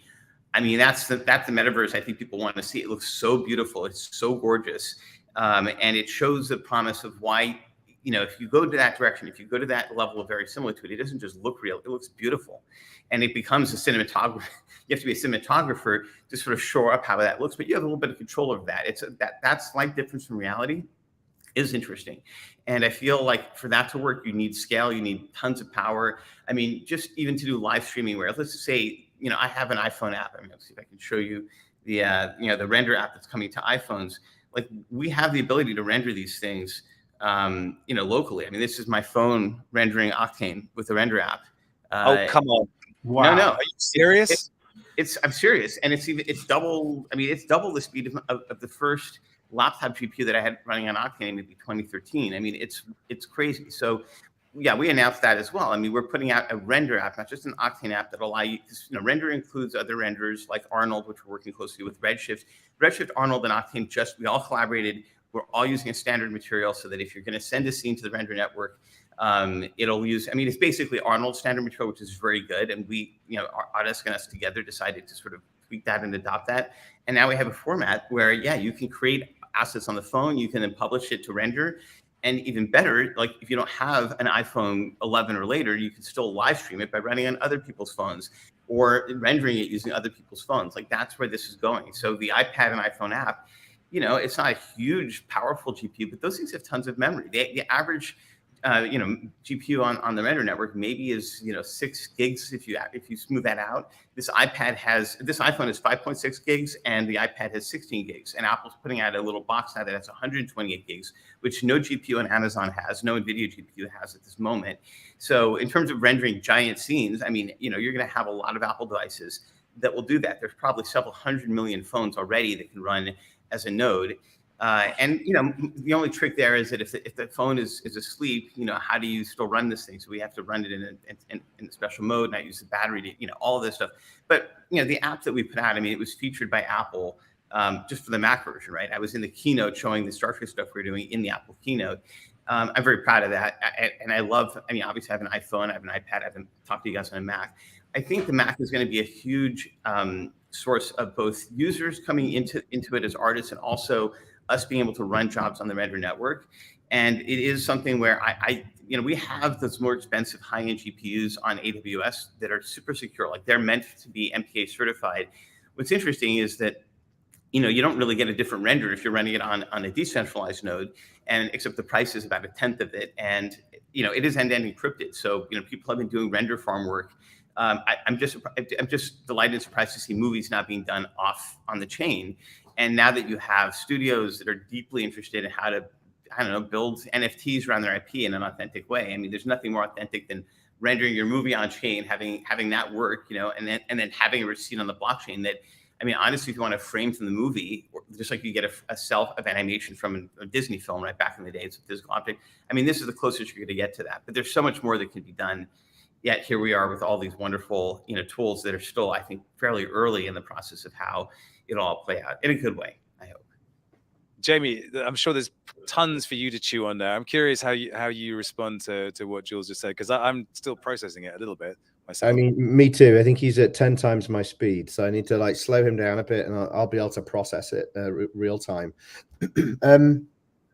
Yeah, look, I could only speak in more general terms to that, but I think the challenge has been you have this disconnect between when we're talking about the open metaverse and what the average person expects, demands from the metaverse from a immersive perspective, right? So, they've been conditioned to think that the metaverse can only be when you have affordable AR glasses, and everyone's kind of got this overlay, or VR, is you got fully rigged up into this thing, and you don't do anything other than live in this VR world. And of course, then you look at the open metaverse, and you're looking at pixelated games, and massive reduction of even just a Web 2 experience, let alone this highly immersive futurescape. So, and the reason for that is obviously that we've been optimizing for different things, right? We've been building out this economic system, these primitives centered around sovereignty, and that comes with technical trade-offs, or to date it has come with technical trade-offs. But at the same time, we're now starting to see some real momentum coming through on a number of levels, right? So, for example, we run a number of accelerators with different protocols. We run one with Filecoin and IPFS. We just started one with Hedera Hashgraph. And I think they've all got a role to play, right? The reality is that if studios don't have a highly performant blockchain, they're gonna lean into organizations like Facebook and Google, who are going to build equivalents, right? And they're not going to have these principles of sovereignty kind of baked into them. And so I do think we need a spectrum of blockchain which makes different design decisions, and so there's a place for what some people might regard as more centralized or less decentralized. I often think that's a bit of a fallacy anyway. But effectively, things that can allow for more performant experiences, certainly in a kind of media context, and when you're kind of having this convergence of Web3 technology with AR and VR. But the kind of requirements that are coming through, as we see them, are firstly, people want more live content. They want more social experiences. And so I think, this ability, innovations around rendering. We've got a startup that went through the accelerator called Functionland. They basically created a hardware device that you can have set up in your home, that allows you to effectively unlock the functionality of several different protocols, which include Filecoin and IPFS, but in theory could include any. With a kind of built-in hardware capabilities of that device. But effectively what that then allows you to do is to create genuinely local experiences, like neighborhoods of sharing of compute, storage. And so if you think about how we all imagine the metaverse to be, you're walking down the street, you can have these AR layers. then you're going to require these local networks to be able to kind of do this work at the edge rather than it having to go off into the cloud. And so, as you said, actually, if you want that, then the only way that can really happen is through more distributed systems. It can't currently happen through these like effectively pretty centralized cloud solutions. And I think the other really exciting thing for me about Web3 in this context is that when people think of Web3 and composability, they're really thinking about it in the context of, let's say, DeFi and money Lego. The idea I can kind of recompose a stack or an application based upon these different protocols. But I think the promise of Web3 in terms of media and entertainment is also composability of content, right? So if every fragment of these worlds that we're building, whether it's a game, it's a virtual space, can be reused, repurposed, recombined, and the royalties are just automatically taken care of via blockchains and smart contracts, then effectively any particular instance can be reused, and we're not having to start from scratch when we're building a new world or a game. And so I believe, this thirst for content, which has seen the UK now have more physical studio space than Hollywood, I believe, for like Amazon, for Disney, for Netflix, is just you can't create enough content, and then the lead time to produce that content, produce a movie, produce a series, or produce a game is years, right? Hundreds of people, thousands of people. I think as we have this kind of composable library of content that can be interoperable, can be reconfigurable, the lead time to produce content is going to be dramatically reduced. The cost to produce is going to be dramatically reduced. And that's putting aside the ability for AI to be doing that recomposing, potentially at the point of experience. So, the great promise is that you could have an entirely personally produced experience in real time based upon this library and convergence of technology. So I'm not the person to tell you how that's going to happen, but like directionally, this is what we're seeing is this year we're going to accelerate 200 startups. Some of them are focused purely on content and IP through NFTs. Some of them are building primitives like new forms of volumetric positioning for AR. Currently, most AR uses GPS, like really awful way to position an asset and for two people to experience it in the same instance.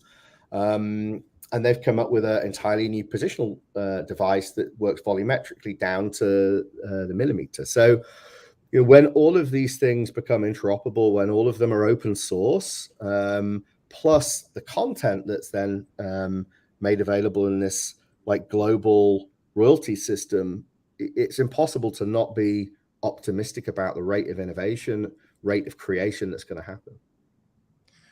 Yeah, it's all about entertainment, isn't it? Really, we want to be entertained. I love, Jules, that you were so excited about seeing Star Trek. There's something so just anchors us to the past, but it's easy to forget that the way they made Star Trek back in the day, it's all optical compositing, it's all on film. It's horrible. It's a horrible process, and to see that all brought back to life in a digital way, it just reminds you how magical film and entertainment can actually be, and you're connected to that industry in such a meaningful way. It's kind of cool. Yeah, I mean, also to Star Trek, I literally grew up in the Roddenberry house. Part of our work on Star Trek, through both the Render Network and Toy has been through an endowment from the Roddenberry estate. My best friend, Broad, his dad was Gene Roddenberry, and totally separate from that, this movie, the instructional motion picture, was being done with Octane, with our tools and everything. And it's my favorite Star Trek movie for a number of reasons. That first movie is like, there's a lot of profound things in there. It's also visually one of the, it really was the design language for the rest of modern Star Trek. And it was one that Gene Roddenberry he wrote the novel for that and everything. And when I found out that the shots were I heard through the grapevine, there's some Octane shots in there. And at the premiere, I finally just asked the guys, two of whom who work for me now on the Roddenberry project, like which shots were Octane, and they told me, and I'm still not supposed to reveal which ones. I mean, you could tell, like I literally was kind of shot one, shot two. It looks amazing, and it is something that Douglas Trumbull, who, you know, because we're interviewing all the original people that worked on the show for the Roddenberry archive, as well as rebuilding the Enterprise in life size, like way beyond what was done in that film, even though it looks great in Octane. And the sad part is we had Douglas Trumbull, who was responsible for the visual effects in that Star Trek movie and the motion picture and Blade Runner and all these things. And he passed away sadly a month before we were going to interview him for that archive. But the history of film and the future of film feels like it kind of converged right there in that Star Trek movie, which just came out, you know, April 5th, right? That's 2 days ago. So it's something that feels very relevant. And I do think that when I saw, I mean, people are purists. When you replace something in CG or do a special edition of anything, man, if you are doing that from a film that came out in the 70s or early 80s and you mess that up and it doesn't look like it was filmed optically, you know, people go crazy. I would. But I mean, seeing the renders that were done, I mean, it looks, I mean, Octane is a simulator. I mean, it's not like a typical CG program that it bakes things and then does, you know, shortcuts to do it. I mean, it runs even on a phone, it just runs the laws of physics and light, and you get back an image like you would take a photograph. And it makes it easy to use. And if you're good cinematographer, you can get shots that look as good or better than a photo without too much effort or work. And with the render network, even if you have just one GPU on an iPhone or an iPad, I mean, you have all the rendering power available to the largest studios and beyond, right, to finish your piece. And the cost of that can go down significantly, which is all great. I mean, these things are radical democratization forces for artists and creators that are just coming to fruition, I think, this year, especially as we get this on iPhone and iPad and people see, you know, crazy projects being done on the render network. Crazy projects. Define crazy projects. Major motion pictures that are life-changing for certain audience members. So, you know, yeah, you're talking about the Marvel. Yeah, well, I mean, things that have been done on the cloud. I mean, yes, we had Ant-Man and the Wasp was the first GPU cloud-based movie. It was done with a precursor to render. We had this, you know, before it was render, it was decentralized. It was centralized on Amazon, Google, and Azure. And, you know, that service never really ended. We just rebranded it as Render Enterprise. And if you want a cheaper version of that, or faster, by the way, version of that, because there's so many more GPUs, send it to the Render Network. First paying job was John Knoll, who is he's the chief creative head of ILM. He's the one that greenlit all the Marvel stuff, right? And we work with him all the time for LifeStage, which scans in humans. So we've got, you know, perfect, you know, digital doubles of humans. We just built a body scanner. We're doing all this stuff with you know, with Ari and Manuel, who's a close friend and partner for UFC. It's really something where I kind of see all these pieces converging. But I think like everyone else, when you see PAX NFTs or you see major films being done on network, and you start to understand that, you know, the way of securing the provenance of those assets is kind of built in. That's pretty cool. The other thing is when there's no way to get the job done, and like one of those movies that was using render that I still, you know, I can't share. The feedback I got was we had no choice. Like the studio had to pay money first for on-premise GPUs, and then there was just no choice but to send it to the render network to get it done in time. And John Knoll, again, his first job was for the Hayden Planetarium. He needed something done in an hour.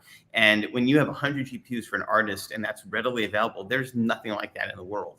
And when we get to real time, if you're going to try to, let's say, put something like Fortnite onto GPUs, you're going to need about 7 million GPUs. We've got about 1 million now. We aren't saturating those at all, but we'll get to 7 to 10 million. And then you've probably solved the cloud gaming problem, which is it's expensive to run a remote GPU, but not if we do it right with render.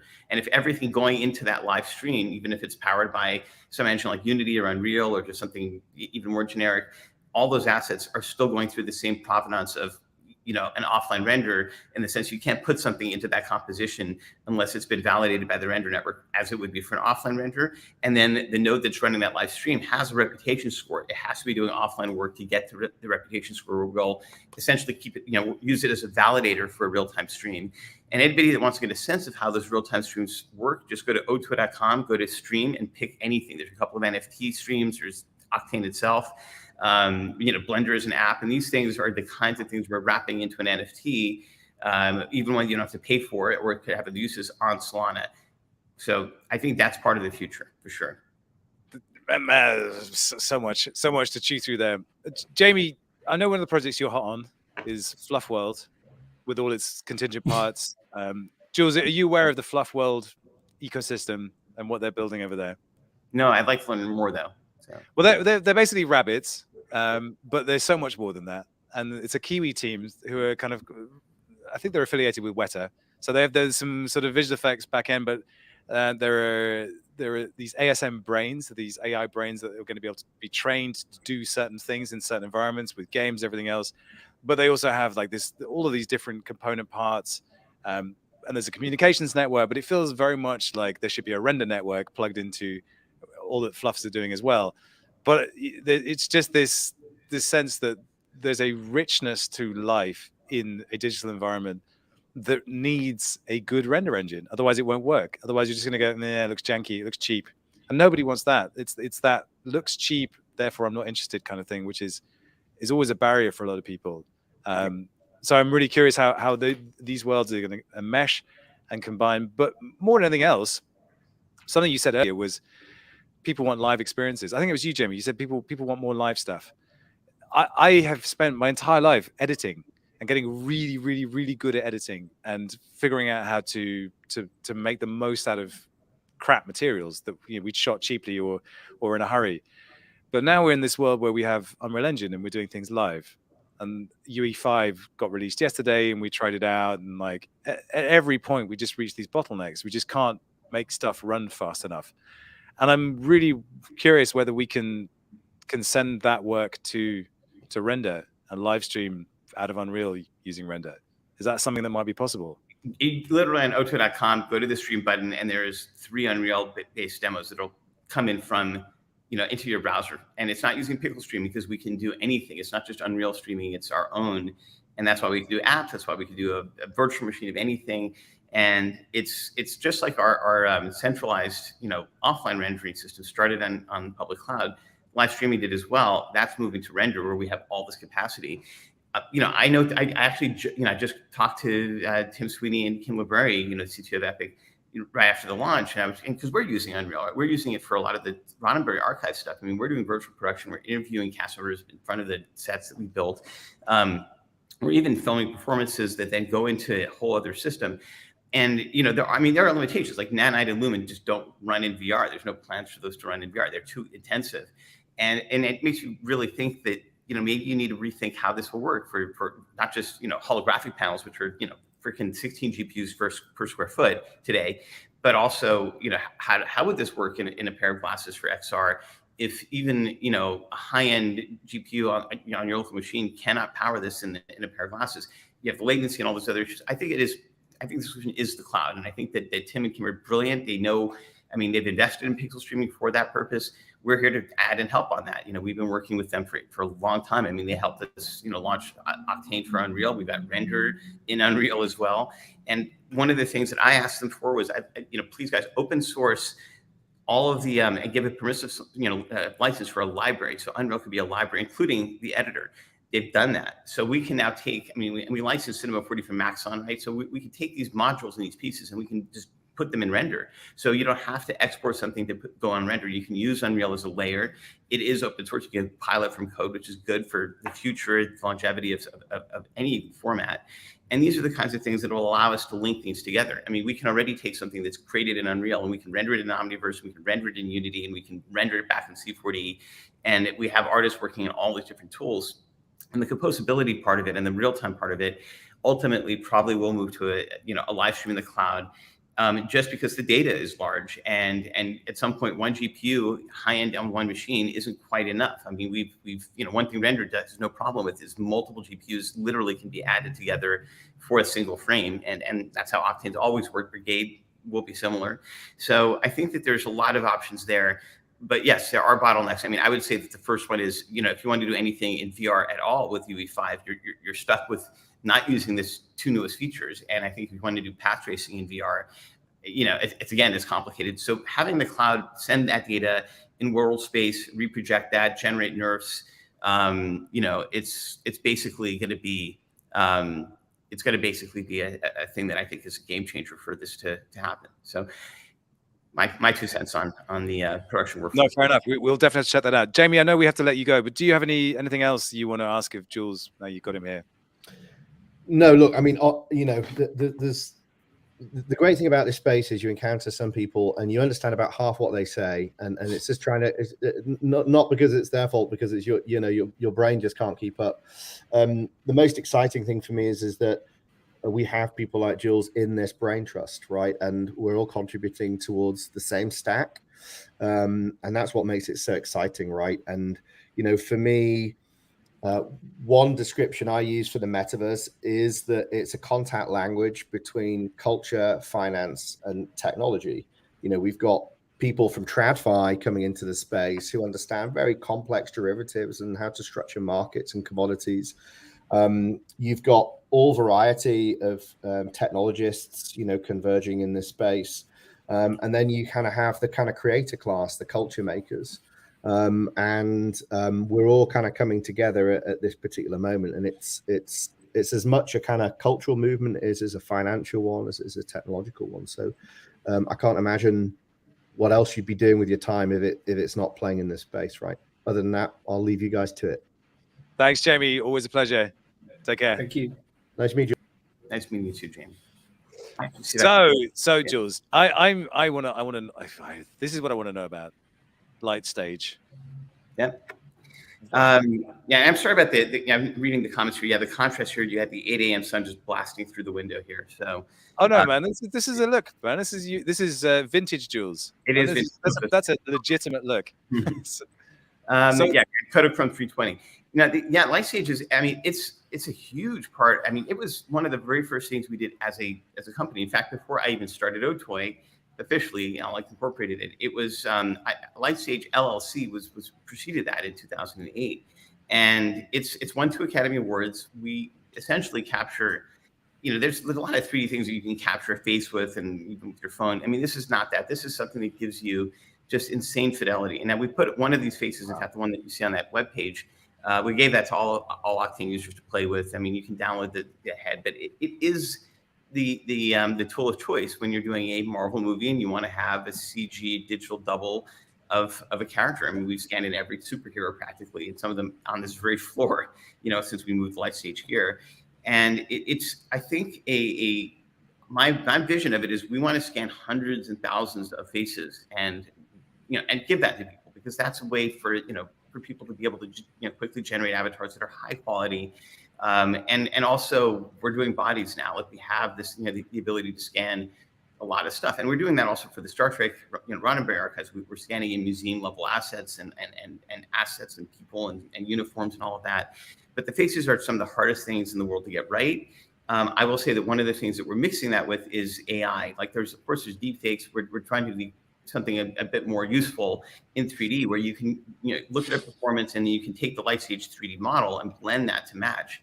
Somebody in the comments was saying, what about AI jobs? I showed that in the GTC talk. I mean, AI jobs will be a huge part of it. I mean, I showed something that the output of which is something that's similar to a NERF, which is neural radiance field, which is you take hundreds or thousands of images or millions in the case of what was shown just recently for San Francisco, I think by Waymo, and you combine that into this sort of AI-based, navigable environment.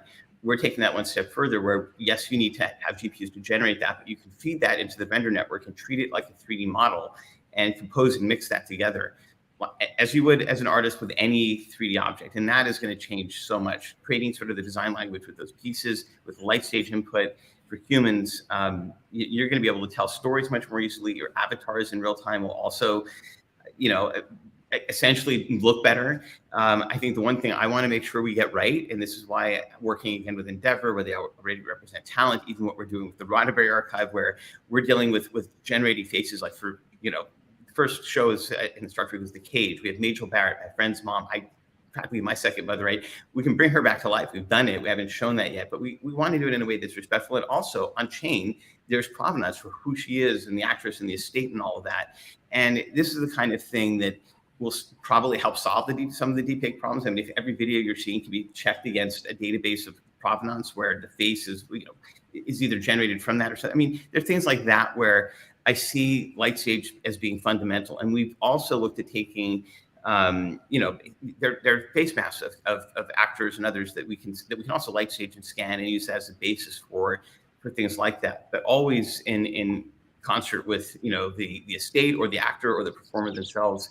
even people contributing to our light stage data set are, we're being very careful with that data, with what they're, also with their control over that and all these things. So there's a lot there. Light stage is a huge piece of the future, at least from our side of things.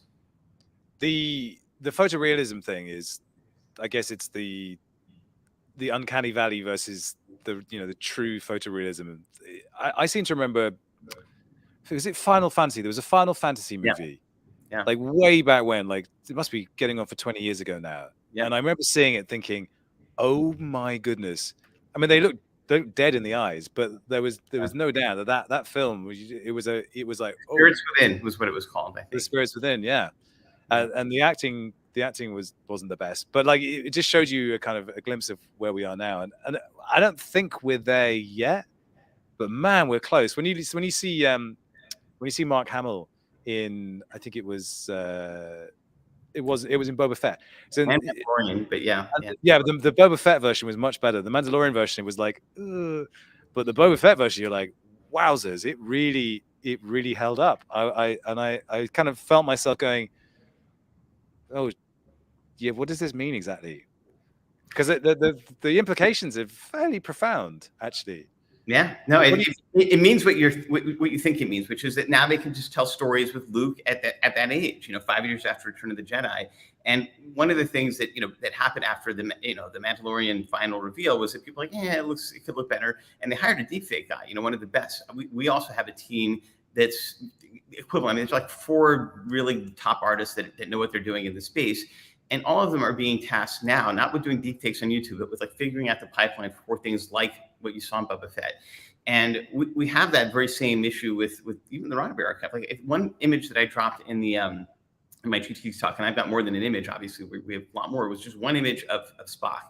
And I showed that to Adam Nimoy, who's a friend of Rod's and now, consultant on the project. And he's like, is that a photo of my dad? I'm like, no, this is synthesized. Obviously, his dad is no longer alive. It hasn't been for 6 years, 7 years. But, the ability to bring, Leonard Nimoy back with Spock is a possibility. Same thing with anyone.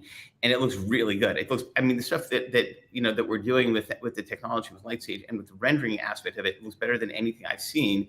So we're going to play with that. And eventually, I think those tools will be out there. We just want to be careful with those as well. I think, there's some thought of like, don't give GPT out for everyone, because who knows, you'll have fake news articles being written at a million times a second or whatever.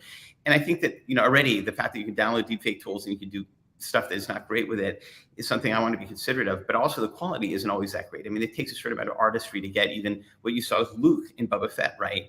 And I think it's a mix of things. I think there's, John Knoll, by the way, who our first, client on render, is responsible for what you're seeing Islam doing with Luke and with Boba Fett. He also did the Tarkin and Leia stuff. We light stage other actors for Rogue One for those movies. It didn't turn out like, perfectly either. And I remember having conversations with John where we're asking, when are you going to look at the deepfake stuff or the AI stuff more seriously? And he's like, probably in a couple of years. And that's exactly the time frame where this is sort of converging. So the ability to go tell stories and bring in actors respectfully, right, from any era is a big deal. That's something that like I know is going to happen. And there's a different approach. If you look at what Star Trek is doing, and Rod's produced from 6 of these shows, including one that is bringing back Kirk and Spock with new actors, right? That's the other alternative, is you recast and you just pretend that that's Leonard Nimoy and Shatner. And in the case of Shatner, he's being very nice. Like, I like the new guy. He tweeted, so it's fine. But there is something about visual continuity and even certain performances and even the love for a particular actor, right? That if you want to go there and you choose to do it the way that Boba Fett and ILM and those guys are doing for Star Wars, that's becoming really possible. And there is a point where they didn't want to do that a lot.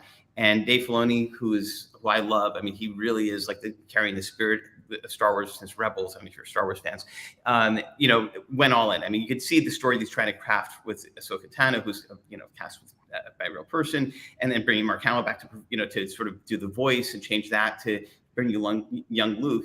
I mean, that's where the limits of storytelling sort of go away, and you're going to see that applied to the metaverse. Where the most exciting thing for me about the metaverse is storytelling. I mean, yes, you can go into a virtual world and live there, do the Ready Player One thing, dystopian or utopia. I don't know which. Hopefully, the latter. But from a storytelling perspective, for me, the meta part of the metaverse is interesting. The fact that we're rebuilding the enterprise life size, so you can literally go into any era, flush the toilets. I mean, push all the buttons and have a story told in there. And we are going to go through every script of Star Trek. I mean, Gene has versions of the scripts you've never even seen filmed, and we can fill those in and we can bring it up a scene. That's the kind of stuff where if you wanted to do content with that level of verisimilitude, you could walk in there. You could, of course, watch it in it's basically a cinematic aspect ratio, but you can tell that story, and it'll work beautifully on a TV. It'll work beautifully in glasses, and more importantly, it'll be metaverse ready in the sense that everything that composed that render, including the actor's performance, is in some way a composable part of the graph, and you can do things with that, and you can annotate it if you want to open your content to like fan fiction, which is a huge part of Star Trek, by the way, and even Star Wars is telling your own stories. There's 10,000 artists building Star Trek ships, doing their own thing with it. I mean, if you gave them some sort of semblance where, even though it's not in the prime or canon timeline, they can still tell the story. You can use render for that. I mean, same thing with comics. I have Alex Ross's entire life's work. You can see behind me some of the paintings that he's done.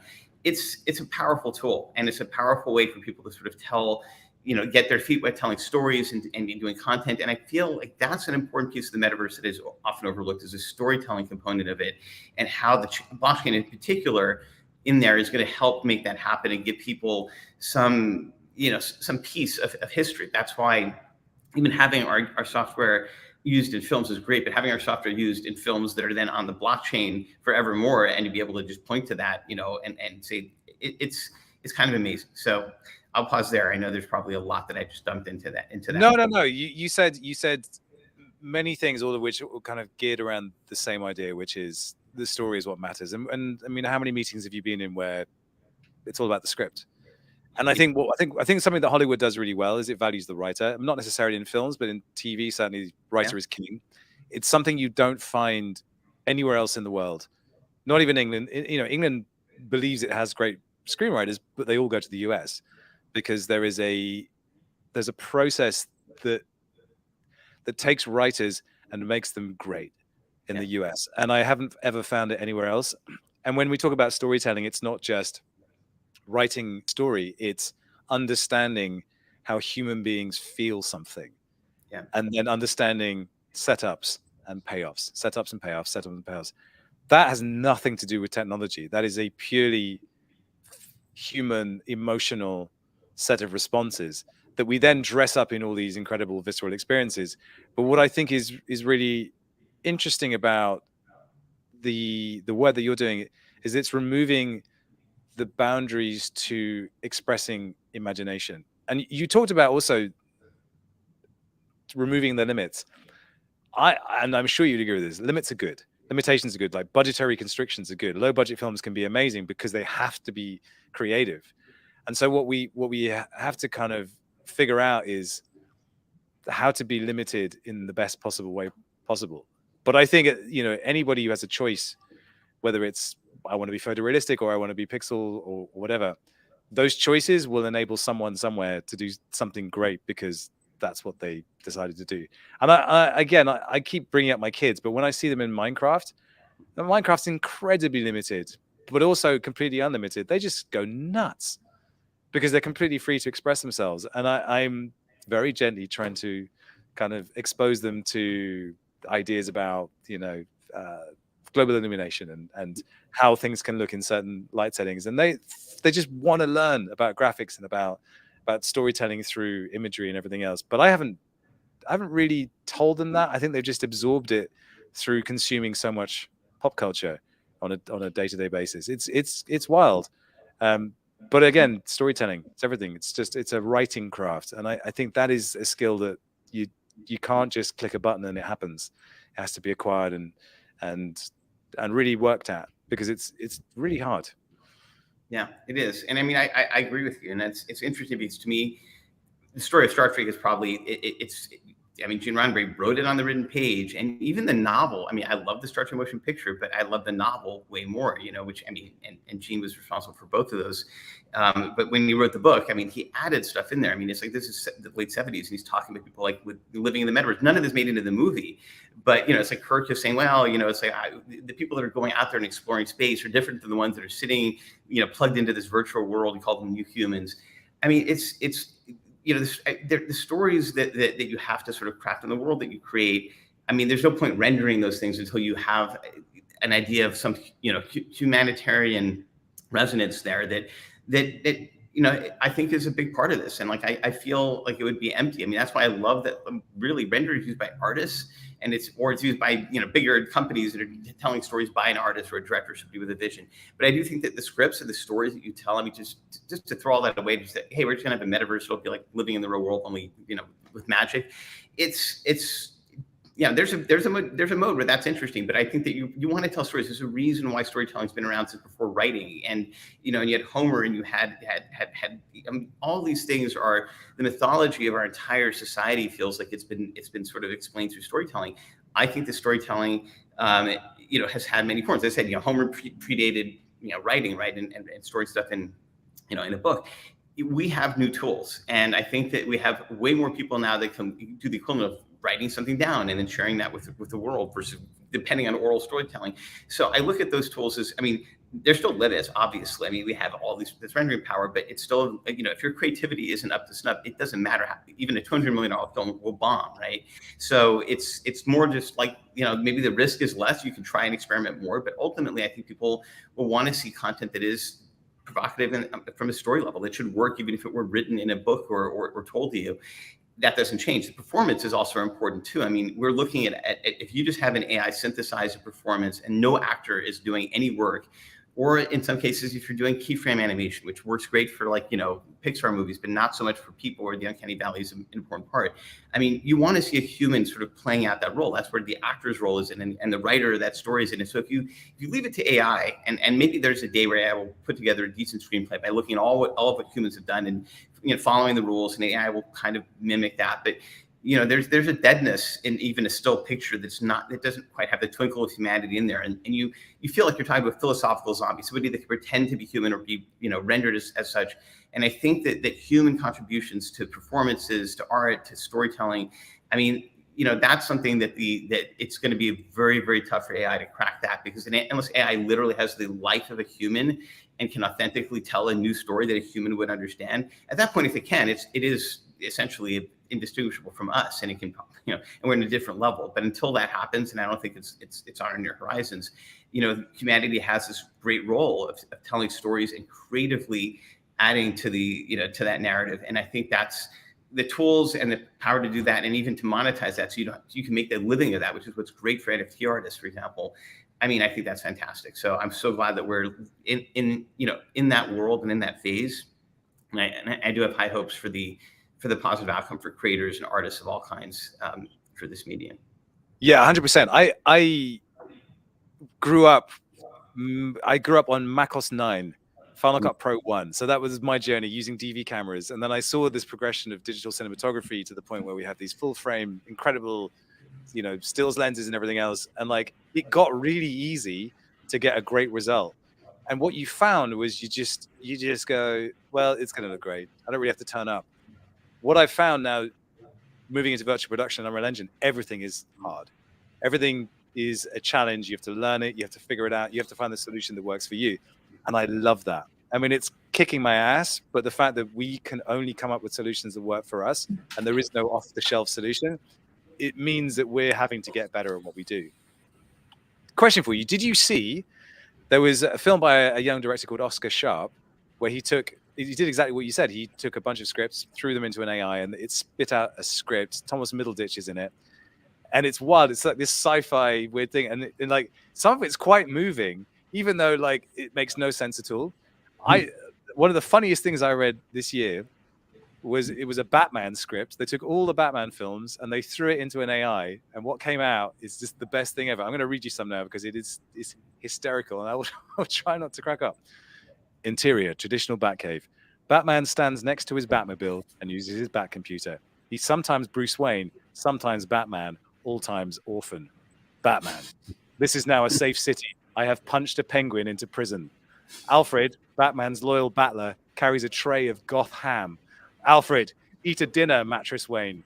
An explosion explodes. The Joker and Two-Face enter the cave. Joker is a clown, but insane. Two-Face is a man, but attorney. Batman. No, it is Two-Face and One-Face. They hate me for being a bat. Batman throws Alfred at Two-Face. Two-Face flips Alfred like a coin. Alfred lands heads up, which means Two-Face goes home. Batman, it is just you and I, the Joker. Bat versus clown, moral enemies. The Joker, I am such a freak. Society's bad. You drink water, I drink anarchy. Batman, I drink bats just like a bat would. Batman looks around for his parents, but they're still dead. I mean, it is something brilliant and yet sort of beautifully horrific. I mean, obviously, what's amazing is it is cogent. I mean, we're definitely at the point where it's like it used to be you couldn't get anything sensical out of these things, but you have GPT-3, which showed that no, you can write a news article and you can write something like this, and you can kind of see it's almost like a child writing it, but it's also a child mimicking what it thinks a story would be, and it does have sort of the reinforcement learning, right? To know like, well, this wouldn't make sense if I wrote it this way, and it will get better. The question is simply, when you watch it as a 2-hour movie, or you start to think about I mean, when AI has the ability to sort of imagine a human life, and that's where I think content will go. I mean, people, you look at that 66 Batman, by the way, the director of The Cage, the first Star Trek pilot we interviewed for our archives, also did the Batman 66 thing. I mean, the evolution of Batman now to Pattinson Batman, right, which we also worked on. We did at Lifestage Scan for him use in this office, which is crazy.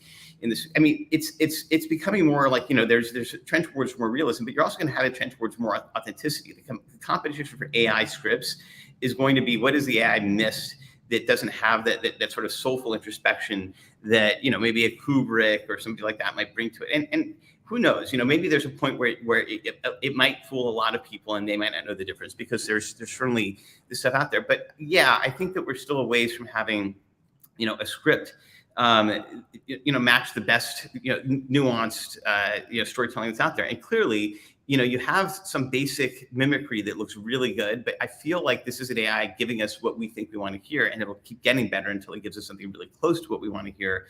I mean, obviously, when you're talking about performances, those things work like that. But having worked with now 3D, the equivalent of 3D versions of AI face replacement, it's a wonky thing. Like, it's a neural network that if you plug in something in this wrong angle, it'll get crazy on the other side. So whether this thing holds up like a human would from every angle, we'll see. It might get there over time. I mean, there's only a certain number of states quantumly that can cover a human brain and mass and volume and information theory. So an AI could, in theory, if it could simulate that, maybe we're there. We'll see. That's where the idea of qualia, that's transcendental and not even physical, comes into play. I think about this a lot. I see that. There's a lot of numbers circling around your head at this point. I'm trying to keep up, but I'm struggling. But yeah, I agree with you. There's this misconception that CGI is just you throw stuff at a computer and then it just spits out a great result. But that's not the case. You have hundreds and hundreds of visual effects artists fixing the stuff that the computer can't do in order to kind of get a passable result, because it's all a compromise at the end of the day. Everything in this is a compromise. Vector, I'm sorry, I've hogged Jules. You must have questions. Fire away, sir. No, I'm also sitting here mind blown, and yeah, mega exciting to hear about some of the innovations. And there's been some incredibly funny points made in the chat as well that I've noticed. People were saying that should some of the nodes win an Oscar or should they get a credit in the film, which is amusing. But I mean, I started using Octane in 2015, and I'd say it definitely rejuvenated my interest in 3D and something I felt stagnant in. And ever since then, I've really leaned in a lot to Octane, to the point where I'm now running a node. And I think it feels like you're giving us as artists like all the tools that we need, and as Robin was rightly saying, the storytelling is obviously the most important and the hardest part. But the fact that we have such easy access points to the technical side, and increasingly more so quality wise, because of all the different tools people like yourself were creating.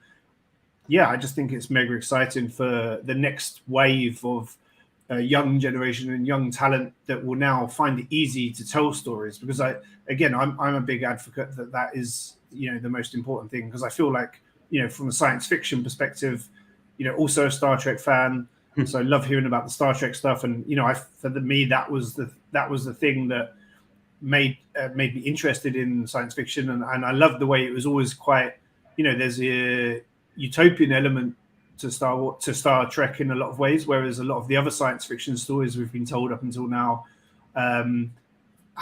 commonly have a dystopian element, which in some ways we've walked into in certain ways with our relationship with technology. But I feel like collectively we're all ready for the next generation of stories that could lead us forward.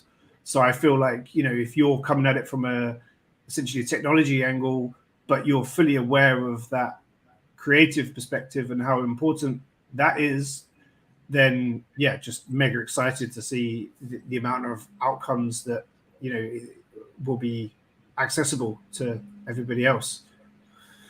It's funny how Star Trek went through this aesthetic evolution. It's like the pre-JJ phase and the post-JJ phase. Like JJ introduced like whip pans, lens flares, anamorphic flares, and that language for Star Trek felt like it sort of didn't belong, but it was exciting.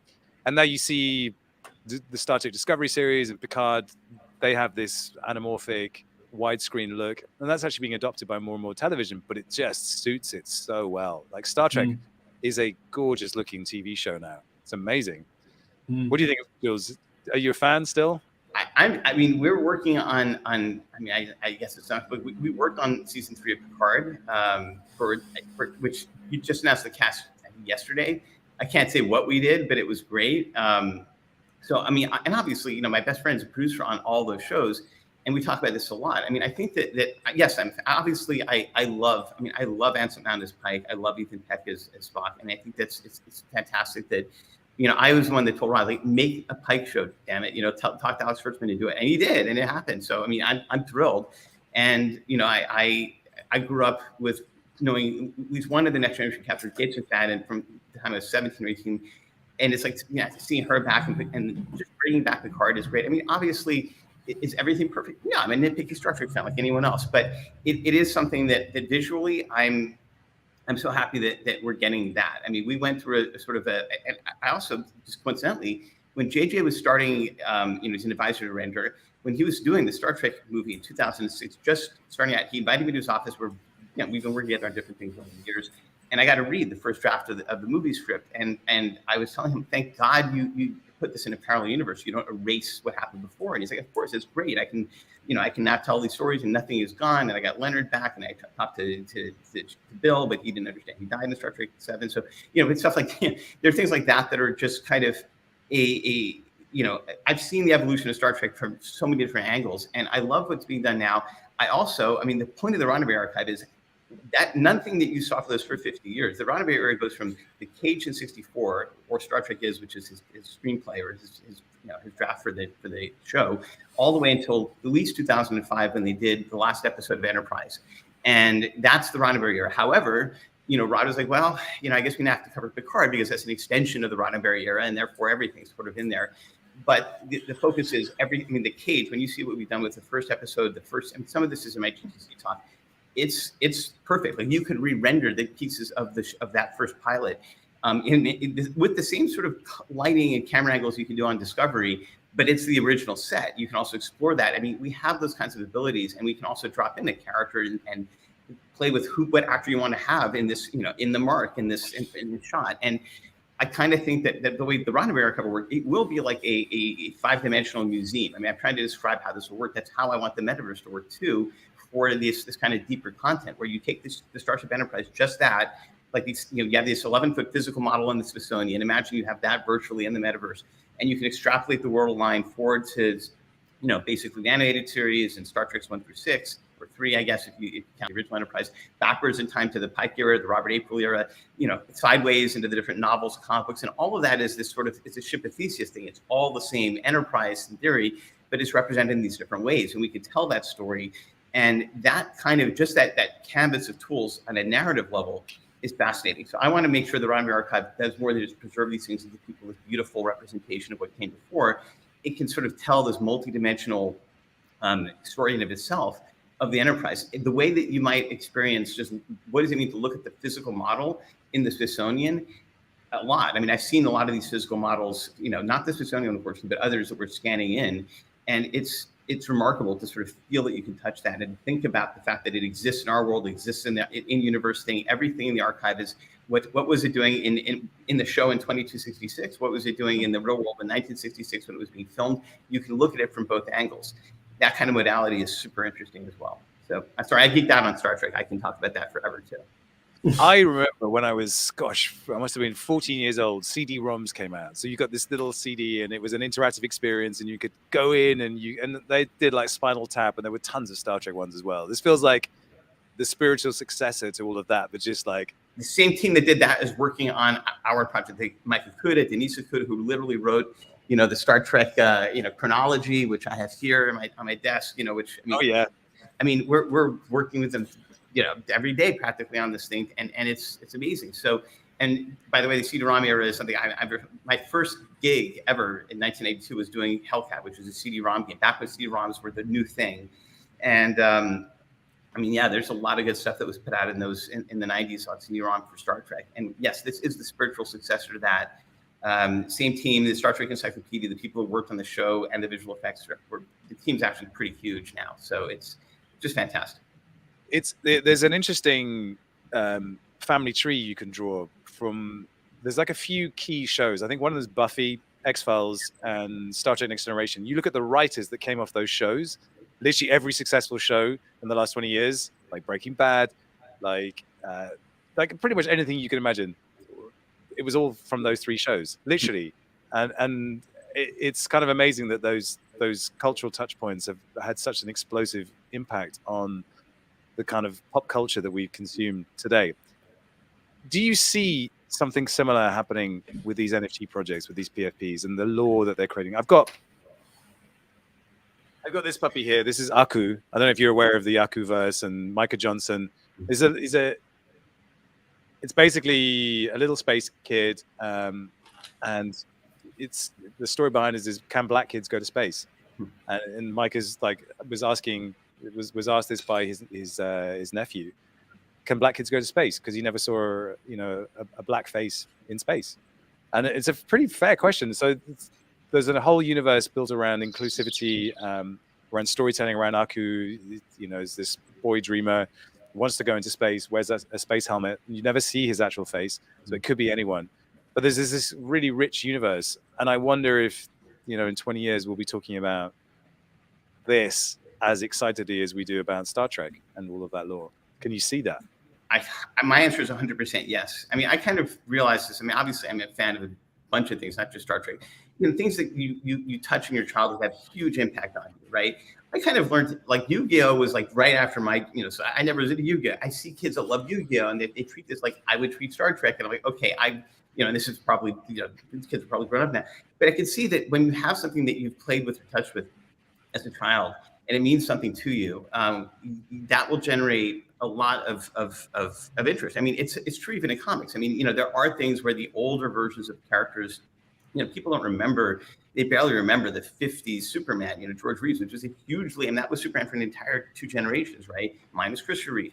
I think that the stories being told today, I had the slightest of experience. The only thing I've ever been on a fandom, the wiki fandom thing is 3D Group. I made a company in the 90s that did CD-ROM games and advert games for Nickelodeon, Dora the Explorer. I mean, there's like fan fiction based on that. And I'm like, this is something that I did for 2 years. But kids that played it in the late 90s growing up with it, like went crazy with this stuff. And I think that what that taught me was that when you are exposed to something, that becomes what when you're in your 30s, your 40s like me, right? That becomes your passion because it has a whole different meaning. And some things that don't carry over may sort of die away. I mean, it's a miracle that Star Trek and Star Wars are going strong, 45 and 56 years into it. There's no doubt that what's going to be the heart of fandom in 20 years is going to be something that's probably coming out now, and it is from any medium, right? It doesn't have to be from films or TV. But I think a story and a compelling emotional connection is going to be important for any of that to really take hold. But I can totally foresee that. It is interesting that those earlier brands were sort of almost pre-commercialization, and now we live in a commercialized environment where people are thinking ahead to merch and commercializing it from the get-go. Whereas it feels like Star Trek was born of a more innocent time where the story was the thing, and they weren't trying to sell dolls, they weren't trying to sell, badges and replicators and Comic-Con tickets. But this is where we are. This is 2022. We are in a world of financialization of everything. Do you ever find yourself thinking it's all got a bit icky, all of that stuff? I 100% do. I get turned off all the time, not just by, I think, crass commercialization of things that I love, but also I think that there's, I mean, you go on Twitter, right? And you look at how, I mean, even the stuff that we're doing for the archives, it's like, I had to go to Start Editions, like this, Rod and I went on stage, this isn't for sale. Like the archive stuff is for history. We're using the blockchain lightly to basically just archive history. And by the way, it's all useful work. There's a negative reaction to NFTs. I mean, just in general from mass consumers, and they're not wrong. They're thinking the environment is a problem. I mean, that's largely been solved. I mean, I'm sorry, but you're tweeting about how bad that costs as much as a Solana transaction. Okay, so you're not. It's not really at this point about the environment, but the thing that you'll see about the negative blowback from fans is like, oh, this is a scam or it's a Ponzi scheme, or why are you creating a loot crate that it doesn't really have any connection. I mean, you're forcing people into a mode where you're sort of trying to get this sort of more money than almost like a casino, and I don't think that's great. I mean, I think there's something when you buy an original Alex Ross painting, or you're buying a piece of history, or a Topps card, for example, that just organically became rare. That's different than manufactured scarcity. I think it's something that you can play with that in art, but I think when it comes to people's beloved IP, where you want it to be innocent, and you don't want it to be about anything but the love of the story, that gets tricky. And I think that's why you're going to see many different attempts at creating NFTs for brands and IP.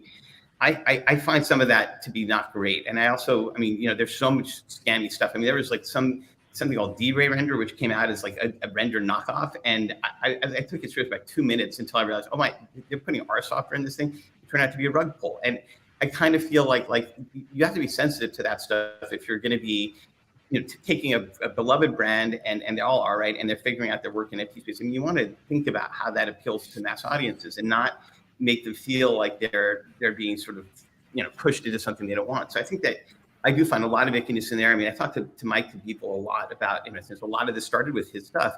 I mean, he views NFTs very differently than he did, in 2020. So for him, it really is. I mean, obviously he's done great, and it's very much about the art, and also not about having speculators just completely gobble up his work and stuff like that. And we all feel that way. So I think that there is that sort of counter force. I'm a strong believer in it. Maybe it's not everybody, but that's what I want to sort of engender is something that is less crass and to help. I mean, obviously we work with tons of studios and everything. So in Disney's an investor, Warner, Discovery are both they're one company next soon, and they're investors. And so we've had lots of conversations about how to sort of take like the idea of what we're doing in the archives and build a healthy ecosystem around it. You can probably still figure out a way to monetize, but not make it something that is disingenuous to to the brand and to what you're trying to do. As somebody that also bought action figures and toys, I'm aware that yes, there's sometimes you'd have a license for every Batman and Robin movie. There were characters that were in the film. Who's that for? What's Lego Batman for? But these are at least fun things that I do see the NFTification of some of these things being a little too far removed from that sort of happy medium. And I think that there's definitely a way for everyone to do well and still not go there. So that's my 2 cents on the matter. Fantastic. Well, Jules, it's been an absolute pleasure having you on. I'm really excited to see how we can put render into our pipeline. Vector, anything else to add? No, totally not. Sorry, my headphones just broke halfway through the end of that, so I only caught a bit. But no, I mean, thank you. I'm excited, and just thank you. Thank you. So many exciting moments that have been created using your tools, and I hope that we get to make some of them ourselves. So listen, thanks so much for joining us, Vector and Jamie, and of course Charlie Cohen. This was The Defiant. Hope you enjoyed. See you next time. Thank you so much.